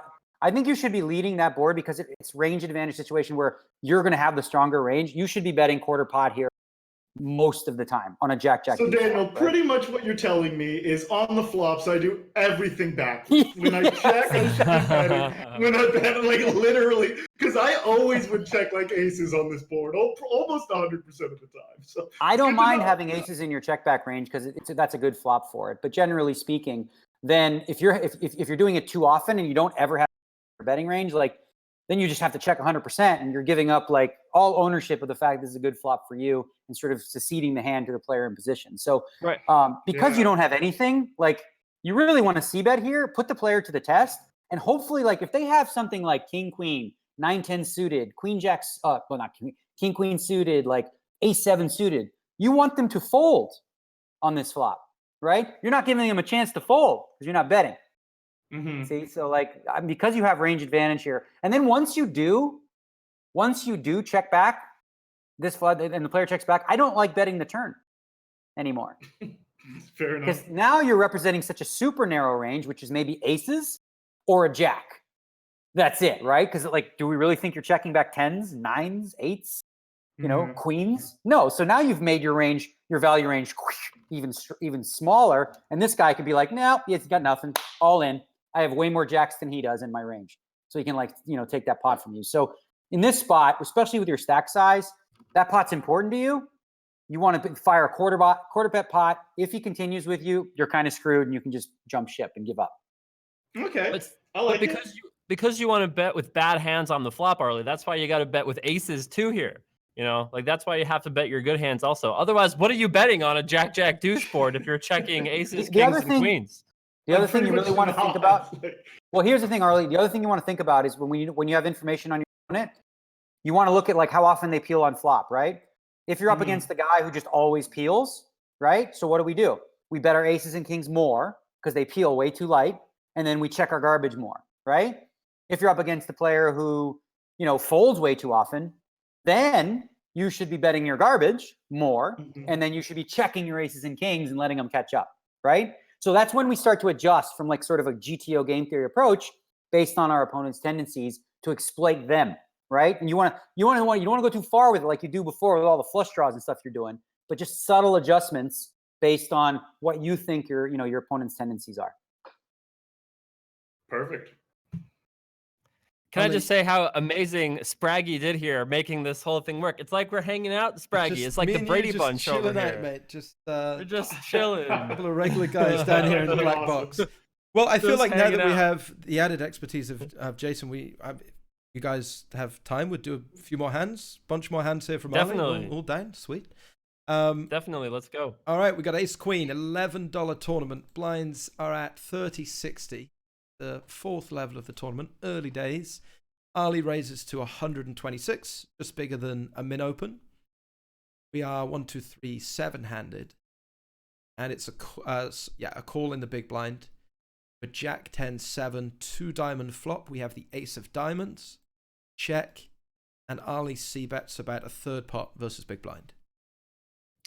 And I actually don't mind checking back here, by the way. I think this is a very reasonable spot to check back. I'd love to hear Daniel's thoughts. But to me, these kind of overcards with Broadway gut shot are really fun to kind of check back here because your hand doesn't really want to face a check raise as actually happens. And you can turn so many good cards. You have the nut draw to the king. You're beating so many hands from the big blind here. To me, this is a cool check back play in position. His range is so much wider than yours. What do you think, Daniel? All right, so Jason is giving you the advice pretty much I've been giving you throughout, betting to flops. But having said that, how deep is the players? I can't see the chip stacks. How deep are you guys? Okay, like 100 big blinds ish. We're about 2,500. Big blind is 60. So yeah, it's about 100 big blinds. So pretty deep. All right, so that's fine. So actually, as I said, I want you to have a mixed strategy in this spot, and I want you to, for now, kind of target 50%, right? C-bets. This is actually a fine hand to c-bet with this deep because as much as Jason says, like you don't really want to get check raised, you can actually fade one because you have the Ace of Diamonds, which if a diamond rolls off on the turn, you're going to win a lot of pots whether you hit it or not, right? Because you can turn that into, bluff turn, bluff river type situation. You have enough equity to catch a king, an ace or a queen may be good. But that flop, when you do get check raised, is like you're very rarely gonna, right? Because you have the ace of diamonds, so you block nut flush draws. So like, what's he going to be check raising you that's worse? Having said that, because you have enough equity, I'm okay with betting here, right? But not all the time. I want you to, again, start to target like right around the 50% mark and make your betting range stronger and your checking range stronger in tandem by doing that. Okay. Daniel, would you like... Hold on, Arlie. Daniel, would you like Arlie checking back here more or less if he was on the button instead of under the gun? That's an interesting question. So actually on the, I think generally speaking, from earlier position, you should have a higher c-bet percentage because your range is much tighter. So it's going to be stronger, right? On the button, you should definitely be c-betting lower because like you're raising with a lot more garbage. So you're way less likely to hit. Your opponents know that. You're going to get check raised a lot more often. So I would say that in early position, I'd be more likely to bet this flop to get him off a hand like pocket fours, pocket fives. Like he's folding out all those little pairs when you bet this flop. So even like 6-7 might fold. Yeah, so you might get 6-7, off the hand there. So because of that, because you have a position of power, I like the bet because you can also stand a check raise here, and there's so many good turn cards that roll off for you, specifically a diamond, unless he actually has a flush draw, that you can use that ace of diamonds and turn it into a sort of a sophisticated turn and river bluff. Nice, yeah. So in this hand, he check raised pretty big. What was the size there, Spraggy? 773. 773, yeah. What was the c-bet? 128. So that was about a third pot, and he's made it up to 773. So meta-wise, like metagame-wise, I'm thinking at the stakes, like, and correct me if I'm wrong, Spraggy, because you would know that the bigger size there represents a much stronger hand than normal. Yeah, I would like, imagine... It's like one of those where like, get out of my way. I would imagine in general, people just play pretty straightforward on this flop, Jack 10-7 versus an EP open.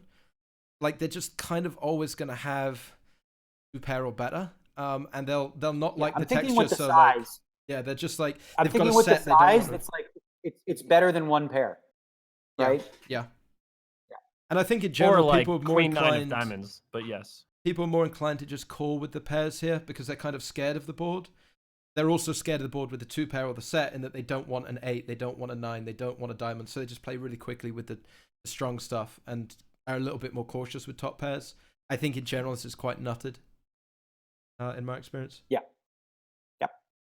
I agree. I would bet fold to this sizing. All right, so that's definitely not what I did. That's why we threw. Arlie's coming along with 5 And of then, diamonds turn. Diamonds on the turn.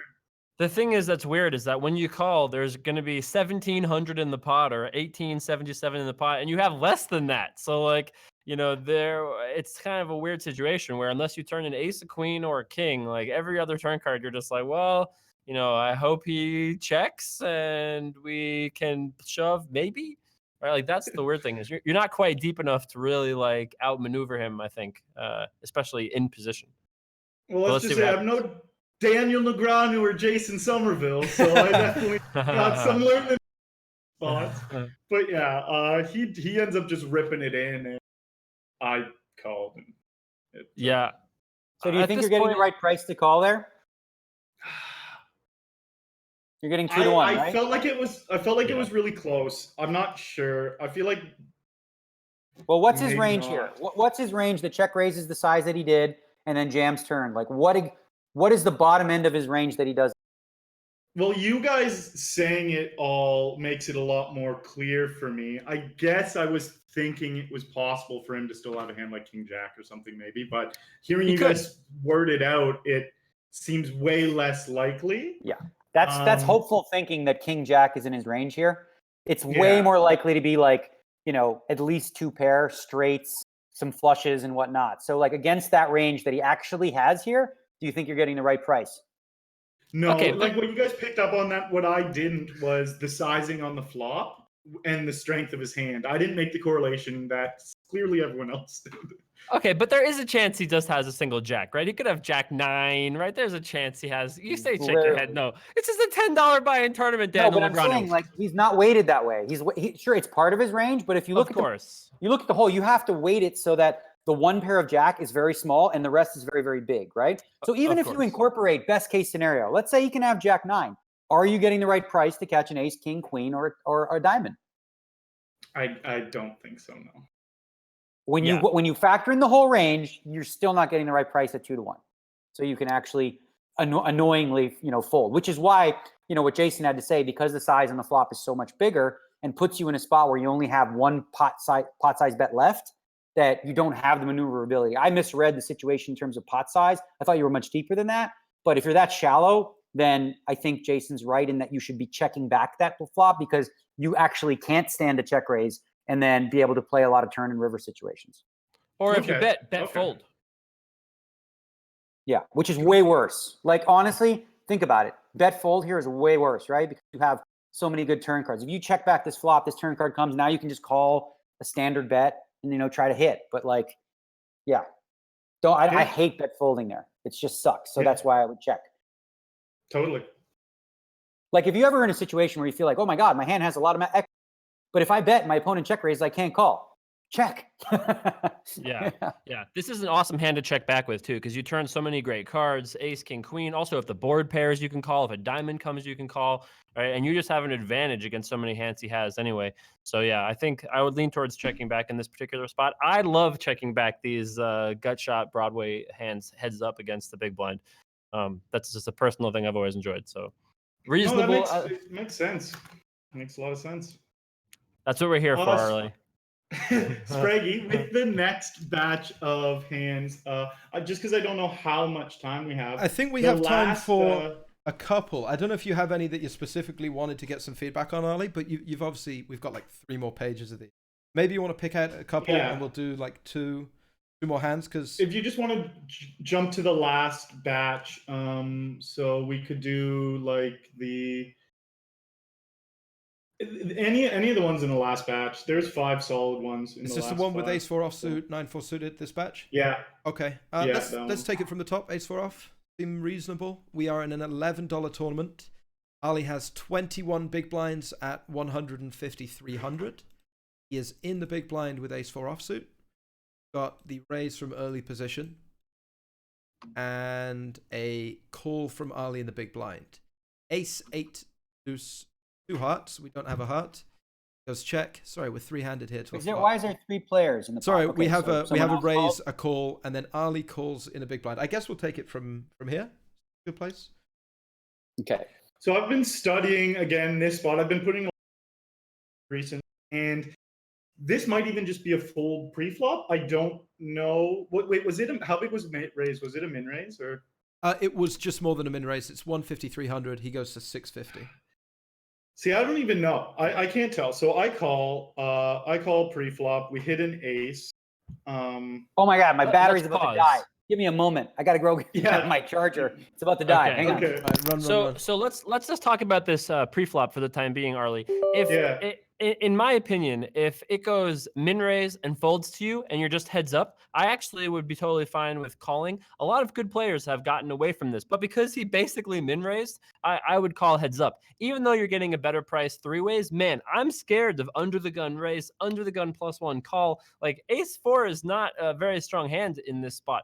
It would really depend on my feel of the table, but I think you can actually arguably fold against a raise and a call. Cool. That's what I was just kind of thinking, just because of some recent stuff I've been looking. So it's cool to hear you say that. Yeah. There's antes involved, yeah? Yeah.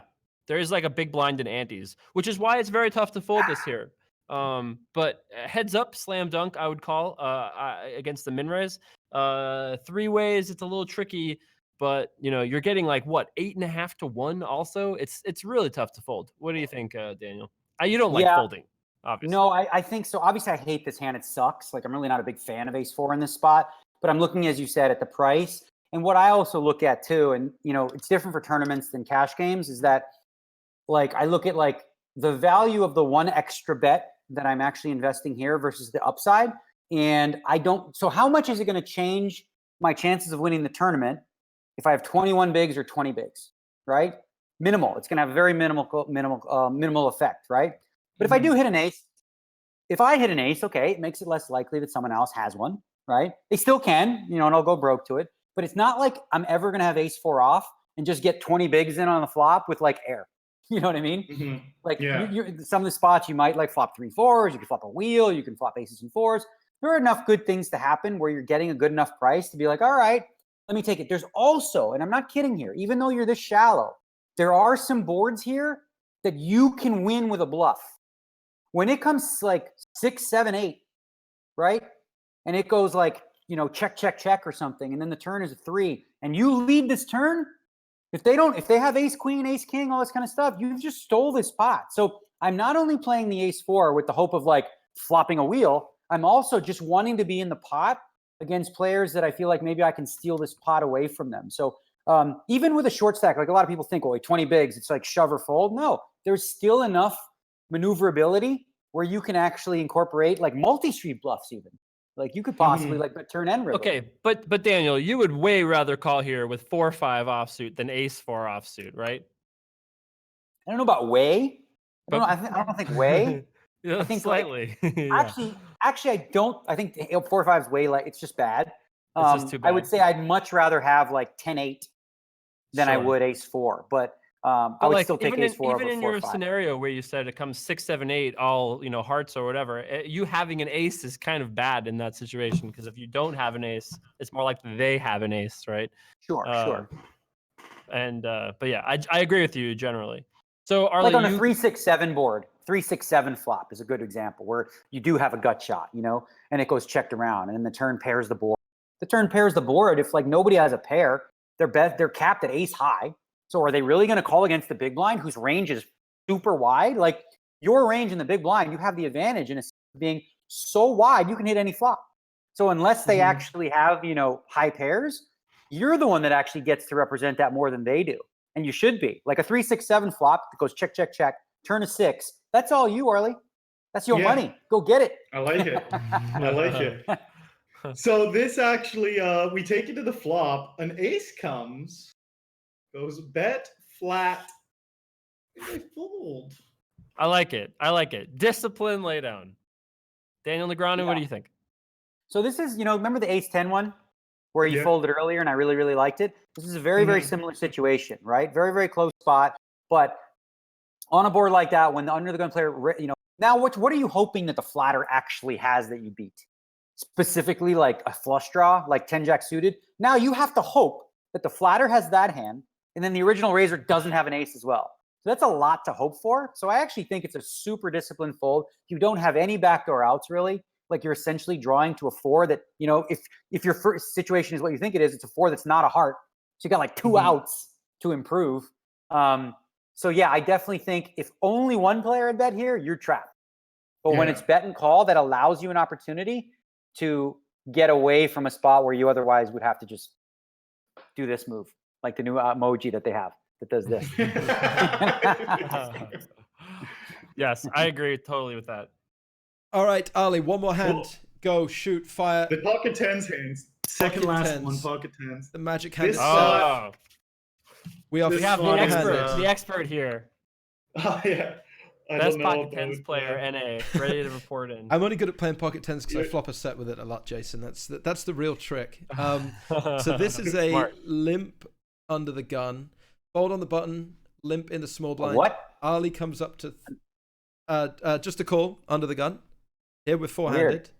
So 800, and then small blind completes, and Arlie makes it 3,200, which is How deep were you? How deep were you, Arlie? Like 35 blinds, something like that. Yeah, 25,000 chips. Has? Limper has just less than Arlie, around 30 big blinds, fewer than 30 big blinds. About 26. And then the guy to the left has both covered. 4 times the big blind, 3,200. I would make it a little bigger here myself personally. I think in these situations, you can make it 4,000 very comfortably. I mean, I think that's fine. 5x. I always learned 3x times the blind, 1x per caller, which would be 5x here. But you could even go bigger than that. Arguably you could shove pre-flop here and it would be just fine. So you have to keep that in mind. Arlie, Go ahead, Dan. remember when you talked about the meta there with like when you shoved with the kings, right? Mhm. And part of that is because like when you shove versus making nominal, it weighs towards ace king, or people think so. I actually like a shove here. I know it sounds goofy and like way overpriced, but like you're making it 5.5, 6x. It's essentially like sending the same message as a shove. But if you do get called and the player has position, you might find some flops like often that have overcards, and now you're going to be in those tough spots you don't like, right? Where it comes like queen jack something or whatever. So I think a shove with this hand at this stage of the tournament, it looks like it's relatively late. You're probably just going to pick up what's there, but that might actually be better than playing the tens out of position against the limp caller for 4x for sure. So I actually like a goofy as it seems with that many chips, just a jam, because you got the small blind call, you have annies, you have limp. Just take that money. There's 3.5 big blinds out there already, right? We only have like 30 something. We get 10% of our stack if it goes fold. And if that first player happens to have a hand like pocket eights or pocket sevens or something, maybe it's not ace queen suited. Yeah, it might still call you. I mean, not that you like want that, but like you'll still be just fine here. So yeah, I actually think shoving is fine as well.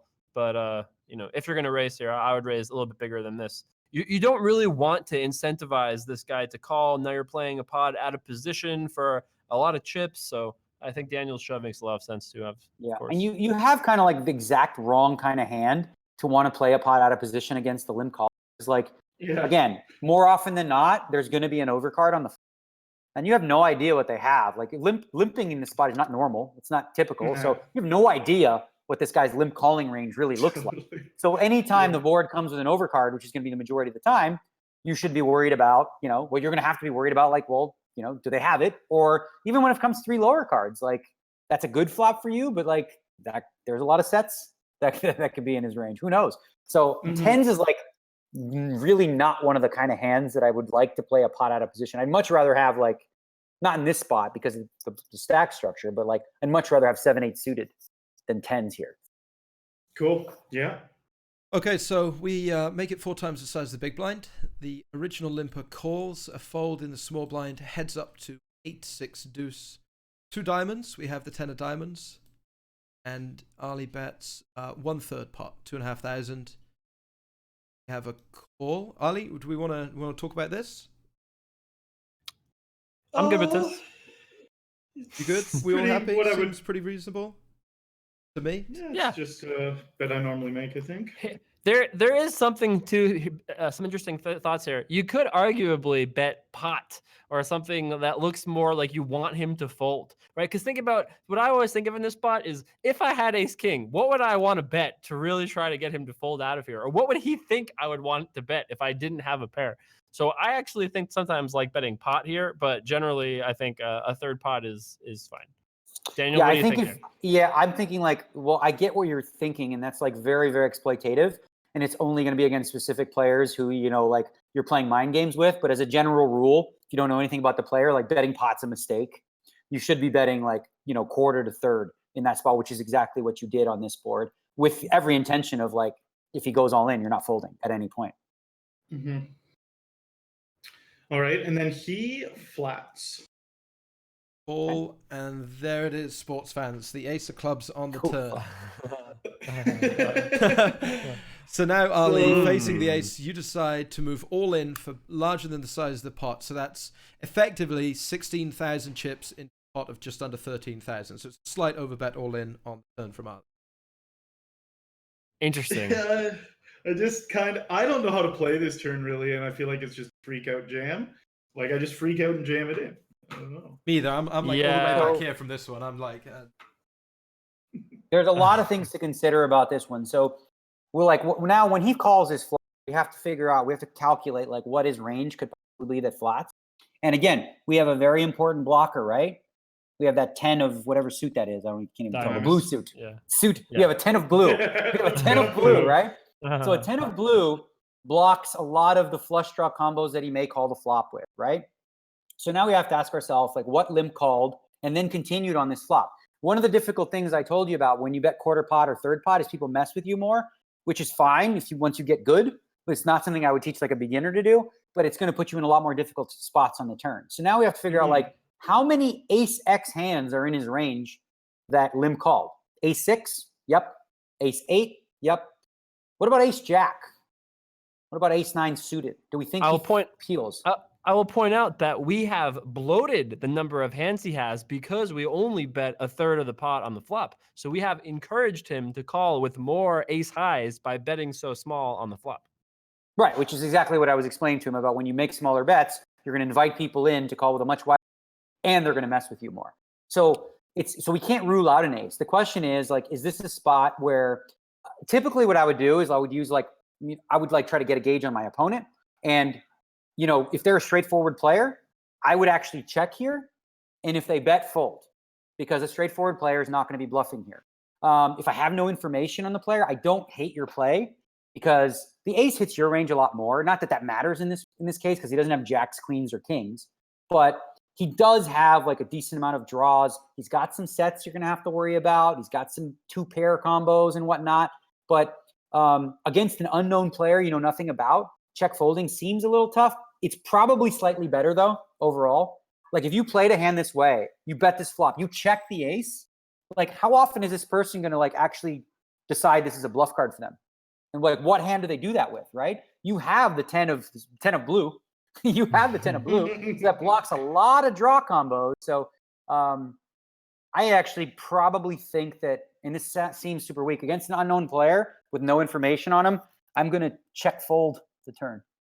I like check deciding. I definitely like the checking part of this because, like, we're not really worried about a king or a queen or a jack peeling. Like, how many of those does he possibly have here? So I think I agree with Daniel. I mean, he has a lot of like 8x, like 8-7 suited, 8-9 suited. I guess makes sense. This guy could have some small pocket pairs that all call the flop, but he's not going to just relentlessly bluff with all of those on the turn here, right? Like, he might just check back if he has pocket 4s, pocket 5s. If he turns that into a bluff, I mean, maybe just good for him and fold.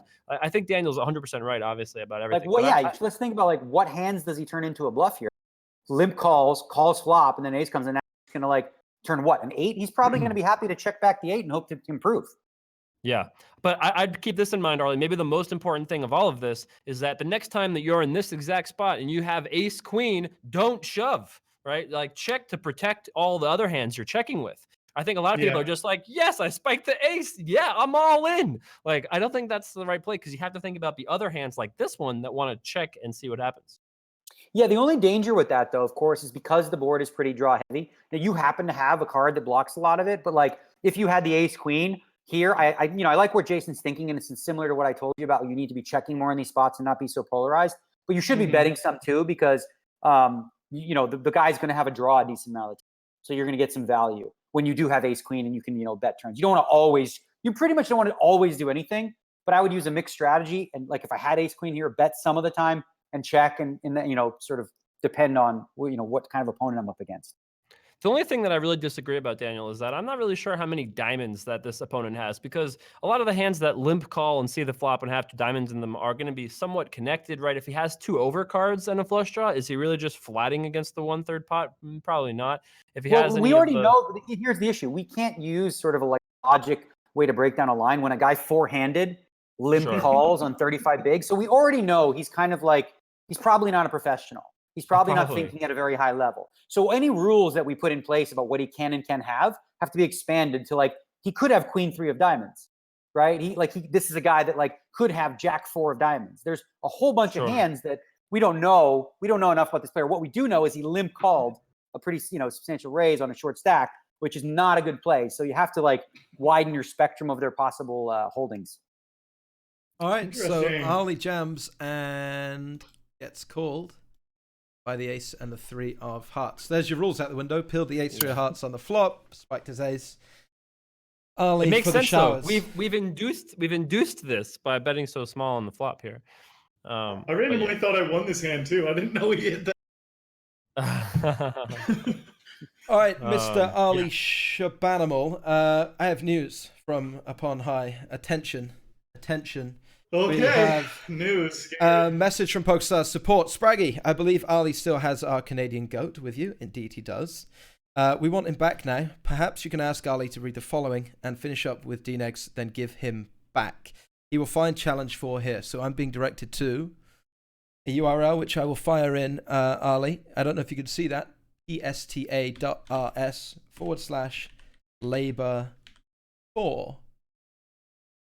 So I don't know if you want to bring that up. I can bring it up. I would imagine we have it here now. If you'd like, would you like me to read it to you, Arlie? Yeah, go ahead. Sure. Read it dramatically, Spraggy, I'm please, not sure like you're how wearing the dramatically- toga. He is riding a hog here, which is right up my street. Dear Arlie, by now, as an avid reader of the Hercules stories, you might be wondering about a few things. Things like, who will the boar be? And what will I have to do to defeat him? Well, for your next challenge, it's not just about the beast, Arlie. See, what we liked about this challenge was not the wits or the strength required of Hercules. After all, it may have been a seriously big boar, but Hercules was quite the beast himself. No, our favorite part was how Hercules scared the hell out of King Eurystheus, bringing the boar to his palace. That was perfect, by the way. The poor guy was terrified and had to hide behind something. For a king, he looked ridiculous. Hercules did what was asked, then marched up to the king and said, "You wanted me to get off this huge beast? You wanted me to get this huge beast? Well, here it is." It must count as the first known use of the mic drop. Hercules sure was badass, and this was some way to make a statement. So, Arlie, we want you to make a statement too. Go tell the world about your deeds. Looking very presidential, by the way, mate. Find a way to make as much noise as you can, and then make it. Now, you could use those pigeons that perch on your windows if you want to, but we think we have a better idea. Here is a clue, Arlie. You have our Canadian goat with you, and we want him back. If anyone can help you make a statement, he can. Once he has, set him free, and he might just have one last piece of information to help you. Do this right now, Arlie. Beg him to help you if you must. Let's see what can you bring us. Good luck, the poker gods. So you need to make a statement. Have Daniel Negreanu with you. He might be able to put out a statement, let the world know of what's going on, the labors that you're going through. So you got to start begging, Arlie. That's what it says here. Daniel, have I mentioned? Beautiful today. Rocky and Apollo look like they're very well taken care of, I might add. So it looks like I'm going to need a little bit of assistance with this challenge. How can I get you to help me out with this, please, Sir Daniel? All right, so we need to make some noise, like social media kind of thing. Yeah, some noise. Let the good people of Twitter and the world know about the 12 labors that I'm competing in. PokerStars has 12 challenges for me. I don't know what I get for completing them. I don't know what the challenges are going to be. They mimic Hercules challenges. He had to defeat 12 different labors that were given to him to find out if he was a mere mortal or part god. And PokerStars is doing the same towards me. The reason why they gave me the challenge is when I first started streaming, November 6th of last year, for my very first day, I streamed for 1,000 hours in the next 125 days. I didn't take a day off for over 4 months. We did 8 hours a day for 125 days straight. And that was a challenge I set for myself because I heard that it was really hard to stream a lot of consecutive days in a row and put in hours. And I wanted to make a splash. PokerStars took notice to it. They decided that it was a pretty big challenge that I gave to myself, and they wanted to up the ante by giving me these 12 challenges. So now I would greatly appreciate your help letting people know that this challenge is going down. All right, so basically, for me to help you with this challenge, I got to toot the horn, and I've got my phone right here. So we got I got Twitter. Twitter is a spot, right? Twitter's a spot. That's what people use. Twitter's the go-to. So Twitter, we are going to alert the poker news media groups and people. See here. All right. Send a funky text on your behalf. There you go. All right. Let's get Lance, Jay Hardigan. All right. We'll just put everybody on here. Tag them all, right? Tag them all. All right. Tag them all right now.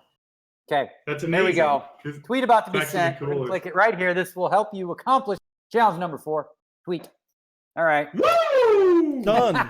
Boom. Daniel, give me the assistance I need. Thank you, man. It's honestly so surreal to be here in front of you. Like, it's actually so crazy to me. I've consumed all your content that you've ever put out, and to literally just be chatting with you right now is so. Seeing your kitchen in the background, I've seen a million times in your vlogs. And, it's crazy, dude. It's honestly so surreal to me. So I really appreciate you taking the time out of your busy schedule to do this with me. No, it's fun, man. It was fun. It's fun to, like, after about 4 or 5 hands, dissect your game and have like a dead read on you.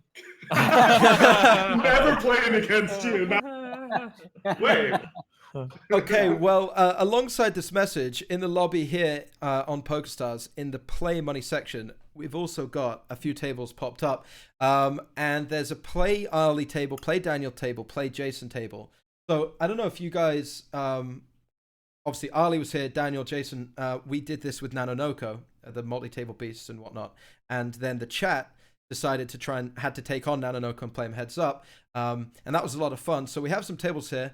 And we can play, if you like, if you guys want to register into your heads up sit and goes, chat, you're going to have an opportunity to play heads up against Arlie, who can put into practice everything he's just learned, hopefully, against the Canadian GOAT himself, Daniel Negreanu, who will be registering, and Jason's going to register as well. Now, there is one for me.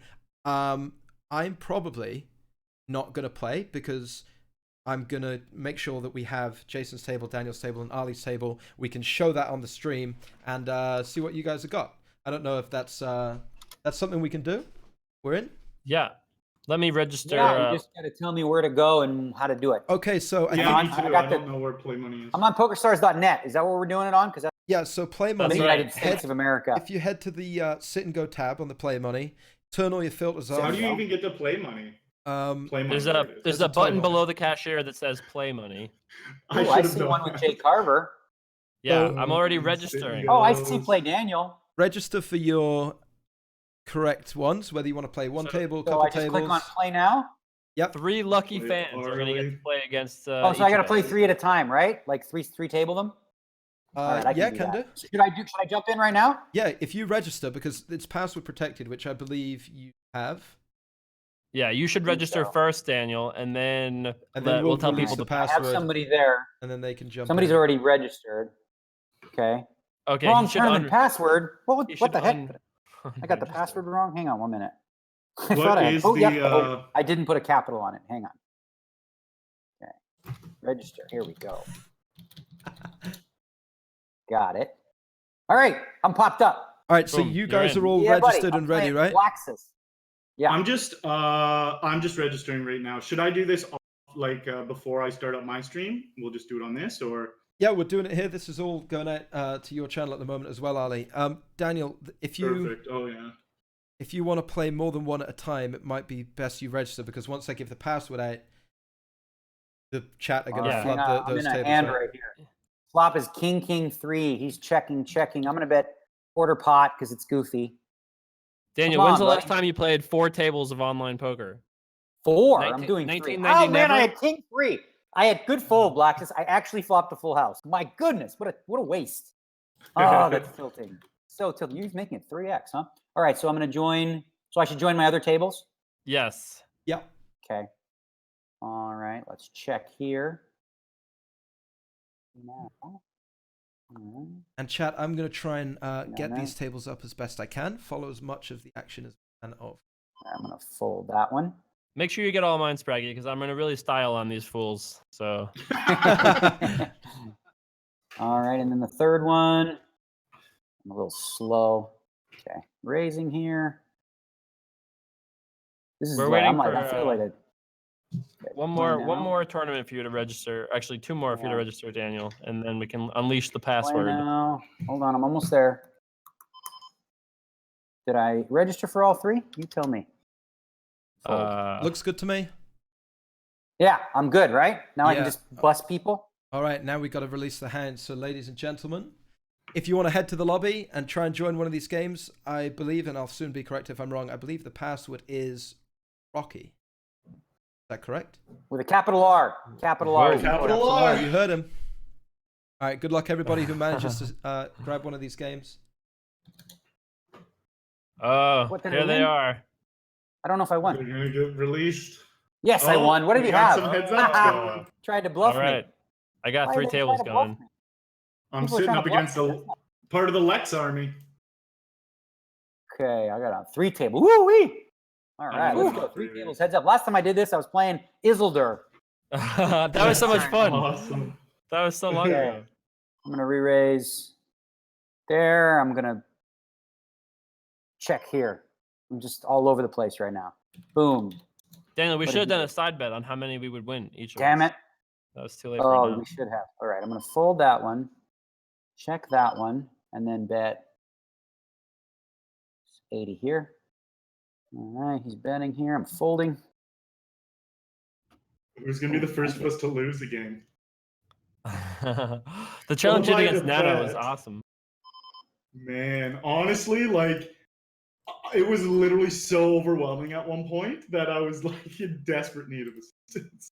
Dang it. Dude. This guy, Bluff Baby 257. You got lucky on me, I think, or you're bluffing me.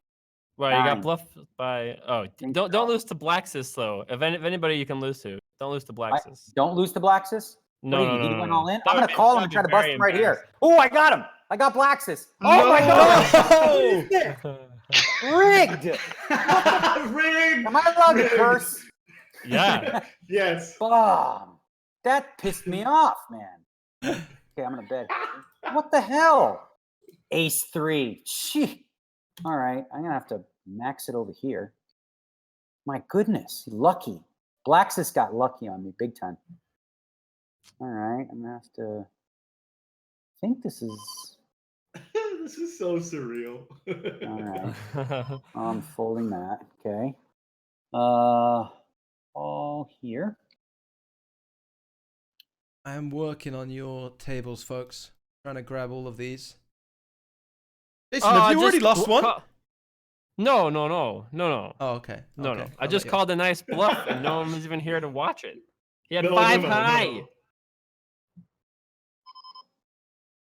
The board was Queen, Jack, 10, 9, Ace, and I called. He had 5, 4. I had Queen, 4, or Blacksis. something. Got him. Bully. Got Blacksis him. bullying me. All right, what am I doing here? I'm beating up on the Lex army right now. Don't tell Lex.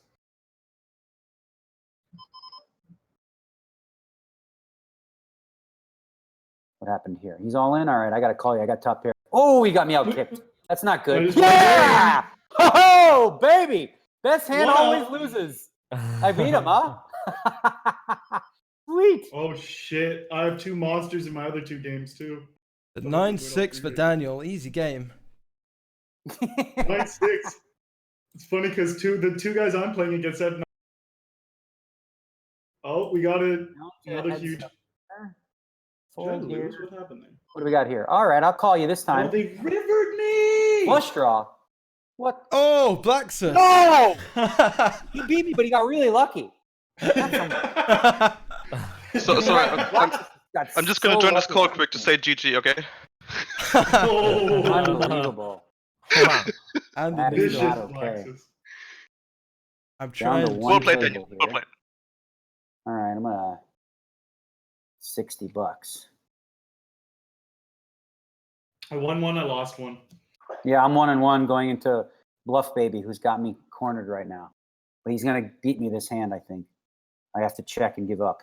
Oh, all in and call. Flipping. He flopped a set, though. Ooh, you are? Yeah, I Oh, just dude. lost my first one.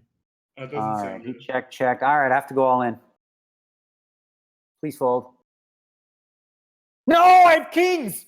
Oh my God. Did you guys see that hand? Yeah. He had Queen 5, right? Yeah. Queen Jack 4. I have kings against Queen 5. Turns a 4. I check it, suck him in a little bit. River's queen. Bravo. I lost 2 out of 3. Ooh, I'm steaming. I'm a hot sucker. There are more available in the lobby. I don't know how long you guys have to play. If you're more than welcome to jump into some more and battle the chat for a little while. Or it might be, I mean, Arlie, how do you think Daniel played this last hand here? Okay? We're I still fine got with the 2 river tables jam? left, Arlie. I didn't see. All right, so Jason, you still have a couple going on. 6 deuce all in here. And Yeah, just got him. holding. All right. Boom. 1-1 with one left. Arlie's heads up against Twisted F88. I have a monster here. I don't have a monster. I just know we were going out. Going on no delay, trying to bait. Wow.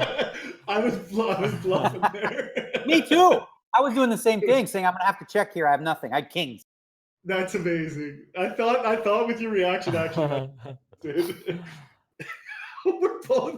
We're like play money game, just mind fucking people. 94% pre-flop. That doesn't happen every day. Ooh. Boom. That was a sweat. Good game. There you go. 2-1 for me. Winning record. That's what you get, Twitch chat. I'm about to go 2-1 if I can hold here. No river. 2-1. You have one left, Arlie? I jumped in an extra one because you mentioned them, but I have 4 now. Well, 4 total. All right. Well, thank you guys very much for hanging out. Thank you for the games, Daniel, Jason, This Arlie. was a lot of fun. We should, Daniel, we should do this more often. The hand history review. That was a lot of fun. Hey, I'll do it anytime. Yeah. All right. Now we gotta get somebody. We gotta get some Raz players up in here, Daniel. We gotta Yeah. do some mixed game stuff. That'll really be fun. Yeah. All right. go ahead, So Frank. I think. First of all, thank you very much for joining us. As I said, I think what's going to happen now is Arlie, you're going to stream, right? So Yes. we'll get you on stream. First of all, we will say goodbye to Daniel Negreanu. That we better release the Canadian goat before you get in any more trouble than you're already in. Before I go, I do have an announcement to make. Just got the word here from Poker Stars to let Arlie know that this labor of loves, if he can finish them, complete them by the end of the year, you're gonna get a platinum pass, and we'll see you in Bahamas. How about that? What? Whoa, whoa, whoa, whoa, whoa! Whoa, whoa, whoa, whoa, whoa, whoa! A platinum, Yeah, buddy. a platinum pass, baby! That's what? Are you happy right now? I What? can't tell. That's what? No way! No way! That's like $30,000, baby. What? Exactly. No way! You're gonna have to earn it, No bro. way! You better start reading some Hercules. Holy Get shit! to work, man. Get your Hercules game That's on. crazy, dude! Wow, wow, wow! Daniel Negreanu's breaking this news to me as well. This is nuts. All right. Holy Pretty shit! sick, bro. All Congratulations, right, bud. Arlie. Good luck. Get to Thank work. you, I'm Daniel. out. Thank you so much, Thank you, dude. Daniel. See Bye-bye. y'all. Bye. Bye. Daniel. All right. So, there we Whoa. go. You guys are All trapped right, up A in your Arlie. little platinum box now. pass? We got some work to do, Arlie Shaban. You gotta earn it, bro. Still got a lot of challenges left to go. Holy shit! You're not home and dry yet, mate. You got a. What do you got? 8 to go. I got 10. Or well, I don't know what did we just. I don't know where we're at. We completed 3, and I don't know 4. I'm just hearing about. I don't know if that's done yet or if what's going on with 4. So we got some 4 is left. just beginning. 4 is just four beginning. is I'm just pretty sure. beginning. I believe you have been tweeted. You should check your Twitter. Everybody tuning in, don't go anywhere because Arlie Shaban is going to stream tonight. Correct? You have a lot of eyes on you. I'm You're just putting it in gonna session. reset So the stream. Jason and I are going to chill here down in our little black dungeon, and Arlie is going to go live on his channel. So Arlie, we're going to take this stream. We're gonna. Could you fire up? You might need to lose the cam, so that you can have your cam on your stream when you go live. If you drop the camera off here and open your OBS, I just won the other heads up game. it's all coming up Arlie tonight. So if you you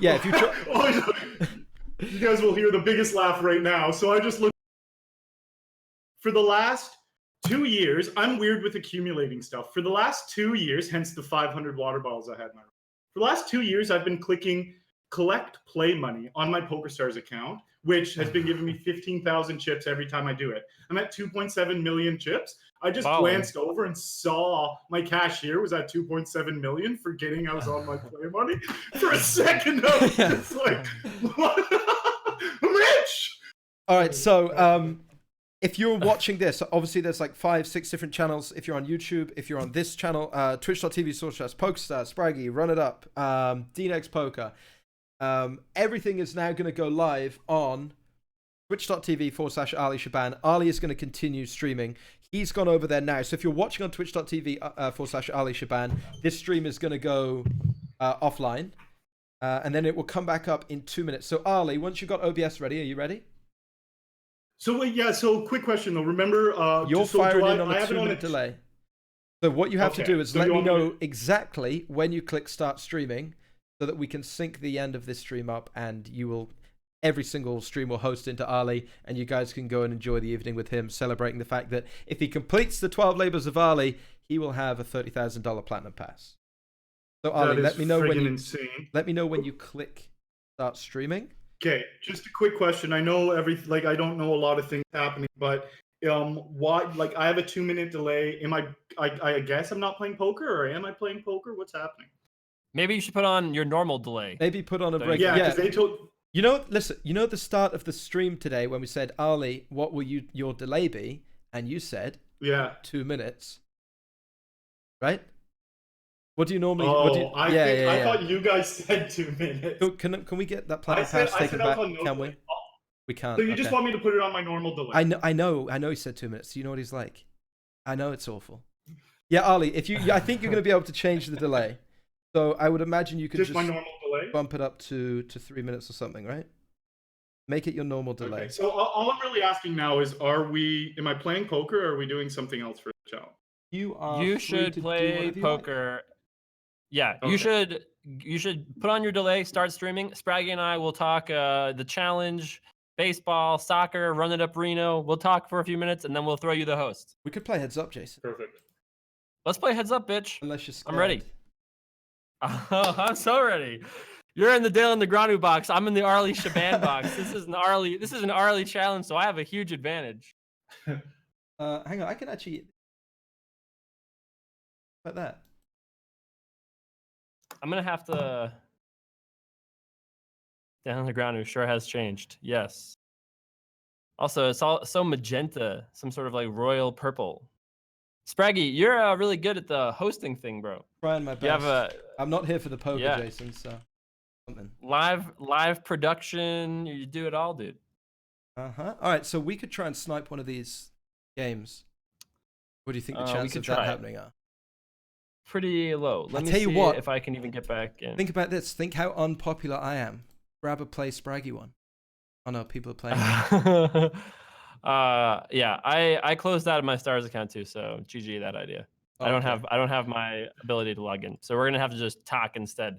But you're coming to Run It Up Reno. Arlie coming to Run It Up Reno. Wow, look at this! Now I'm gonna be some loser for the rest of the stream. What is this? Junior high school? Getting bullied by Spraggy? What is going on? I had to, lay down the law if we were gonna play Heads Up, but if it's happening, it's not. Hey, why didn't you wear the toga today? We had I was gonna wear the toga to match you as like a solidarity thing. There was some discussions of toga, but the toga was played out. It was a bed sheet because I ordered a toga off Amazon, and then I had it delivered to the wrong address because I'm stupid. And then I had to wear a bed sheet on stream. But then today they were like, "Oh, Daniel's gonna be on, and we might try and get Jason on." And I don't want to sit here in a bed sheet with you guys on. This is a serious stream because I knew there would be a lot of new eyes on it because like Daniel's on and people will be watching from Daniel's Twitter and stuff, and they'll turn up and it's like, okay, there's the guy he's coaching, there's Daniel himself, and then there's a guy at the bottom of the screen wrapped in a bed sheet. I didn't want to be that guy. That's just how you stream. You just stream in a bed sheet. Arlie pressed the live button. 3 minutes. 3-minute delay. All right, so Arlie Shaban will be live in 3 minutes. I would imagine in 3 minutes we will end our stream here, and every single person will raid into Arlie, and he will entertain you throughout the next, I would imagine, 24 hours, right? Yeah. At least, probably like 1 million. I mean, I'm seeing a lot of I'm seeing a lot of questions from chat about how they can learn more about the challenges. Where is the best place for people to learn about what exactly Arlie has done, will be doing? Spraggy, where would you say? PokerStarsBlog.com. They tend There you to go. keep up to date with all that sort of stuff. Also, twitch.tv/Arlie Shaban. Arlie's on most days, so you can follow his stream there. Yeah, I think it's Arlie.tv. Even easier. Arlie.tv. There you go. You got it covered. Perfect. Amazing. Yeah, we're ready to go. Yeah, that was pretty awesome. Shall we answer some chat questions? I'm getting a lot of questions I am dying to answer. I don't know. There's like 6 Should different I chats. exit this call? Yes. Because like. I think it's time to say. I think it's time to say goodbye. All right, goodbye, guys. Bye, Good Arlie. night, Arlie. Good night. Uh, I have some questions from chat here. Spraggy, how come you're so good at heads up? It's just a lot of hard work. Spraggy, how come you're so funny? I just gift I get. Spraggy, great job tonight. Thank you very much. Spraggy, when you're back streaming again, I will be back streaming Thursday now. Twitch.tv/Spraggy. Nice. Spraggy, why is Jason scared of playing you heads up? Jason. I'm ready to go. Spraggy, I was watching Matt Staples stream earlier, and somebody either subbed or followed him whose name was like Spraggy _ not a pro poker player lol. I was like, wow, somebody really put effort into that. There are plenty of those folks out there. There are plenty of those. I got a question I'd like to answer from Guga, who says, who do you think will win UFC 229? It's the hottest topic in my life, at least. And I got to say, I have Khabib Nurmagomedov. I think Khabib is going to win.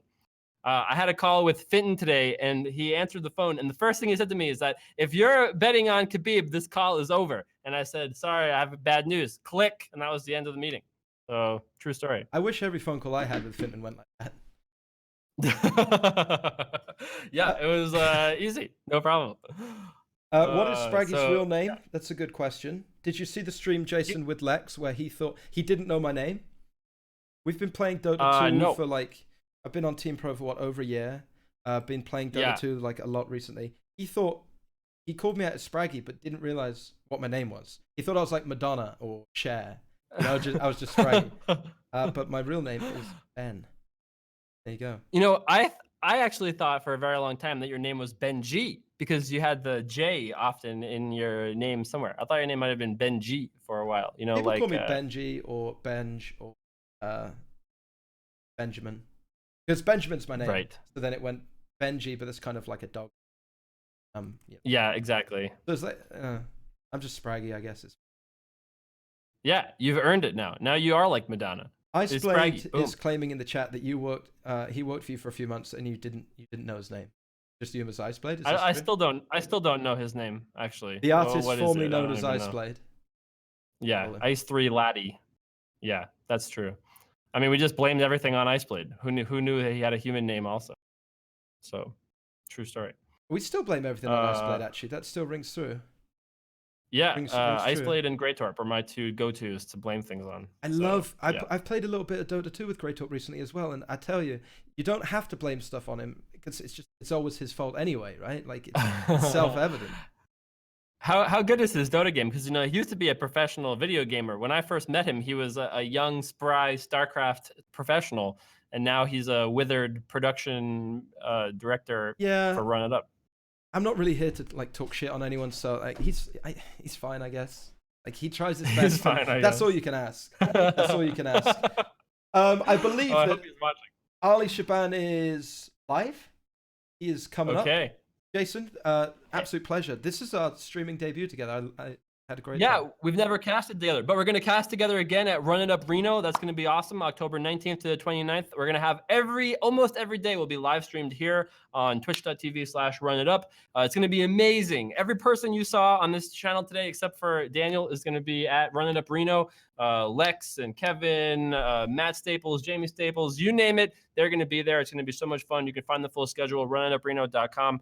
And we just made some updates on the RAU player. I would check that out. We can have multiple hands now. So we're investing more into the RAU player. So you can check that out. And is there anything else, Spraggy? You're back on Thursday. That's going to be awesome. I'm back on Excited for that. Thursday, but Arlie Shaban is live right now. He's going to be enjoying the fallout of the announcement that he's going to receive a Platinum Pass. He may have some other news to share with you guys from Twitter. Big news from Twitter, and the way you'll find that is to head over to twitch.tv/Arlie Shaban, or sorry, Arlie.tv. You're going to get hosted. You're going to get rated right now. We're sending you over, and we will Let's see give you him some guys hype. down the road. Awesome. Peace, guys. Thanks for tuning in. Appreciate all the subs, everybody hanging out. And I'll be back streaming more soon also. So see you guys shortly.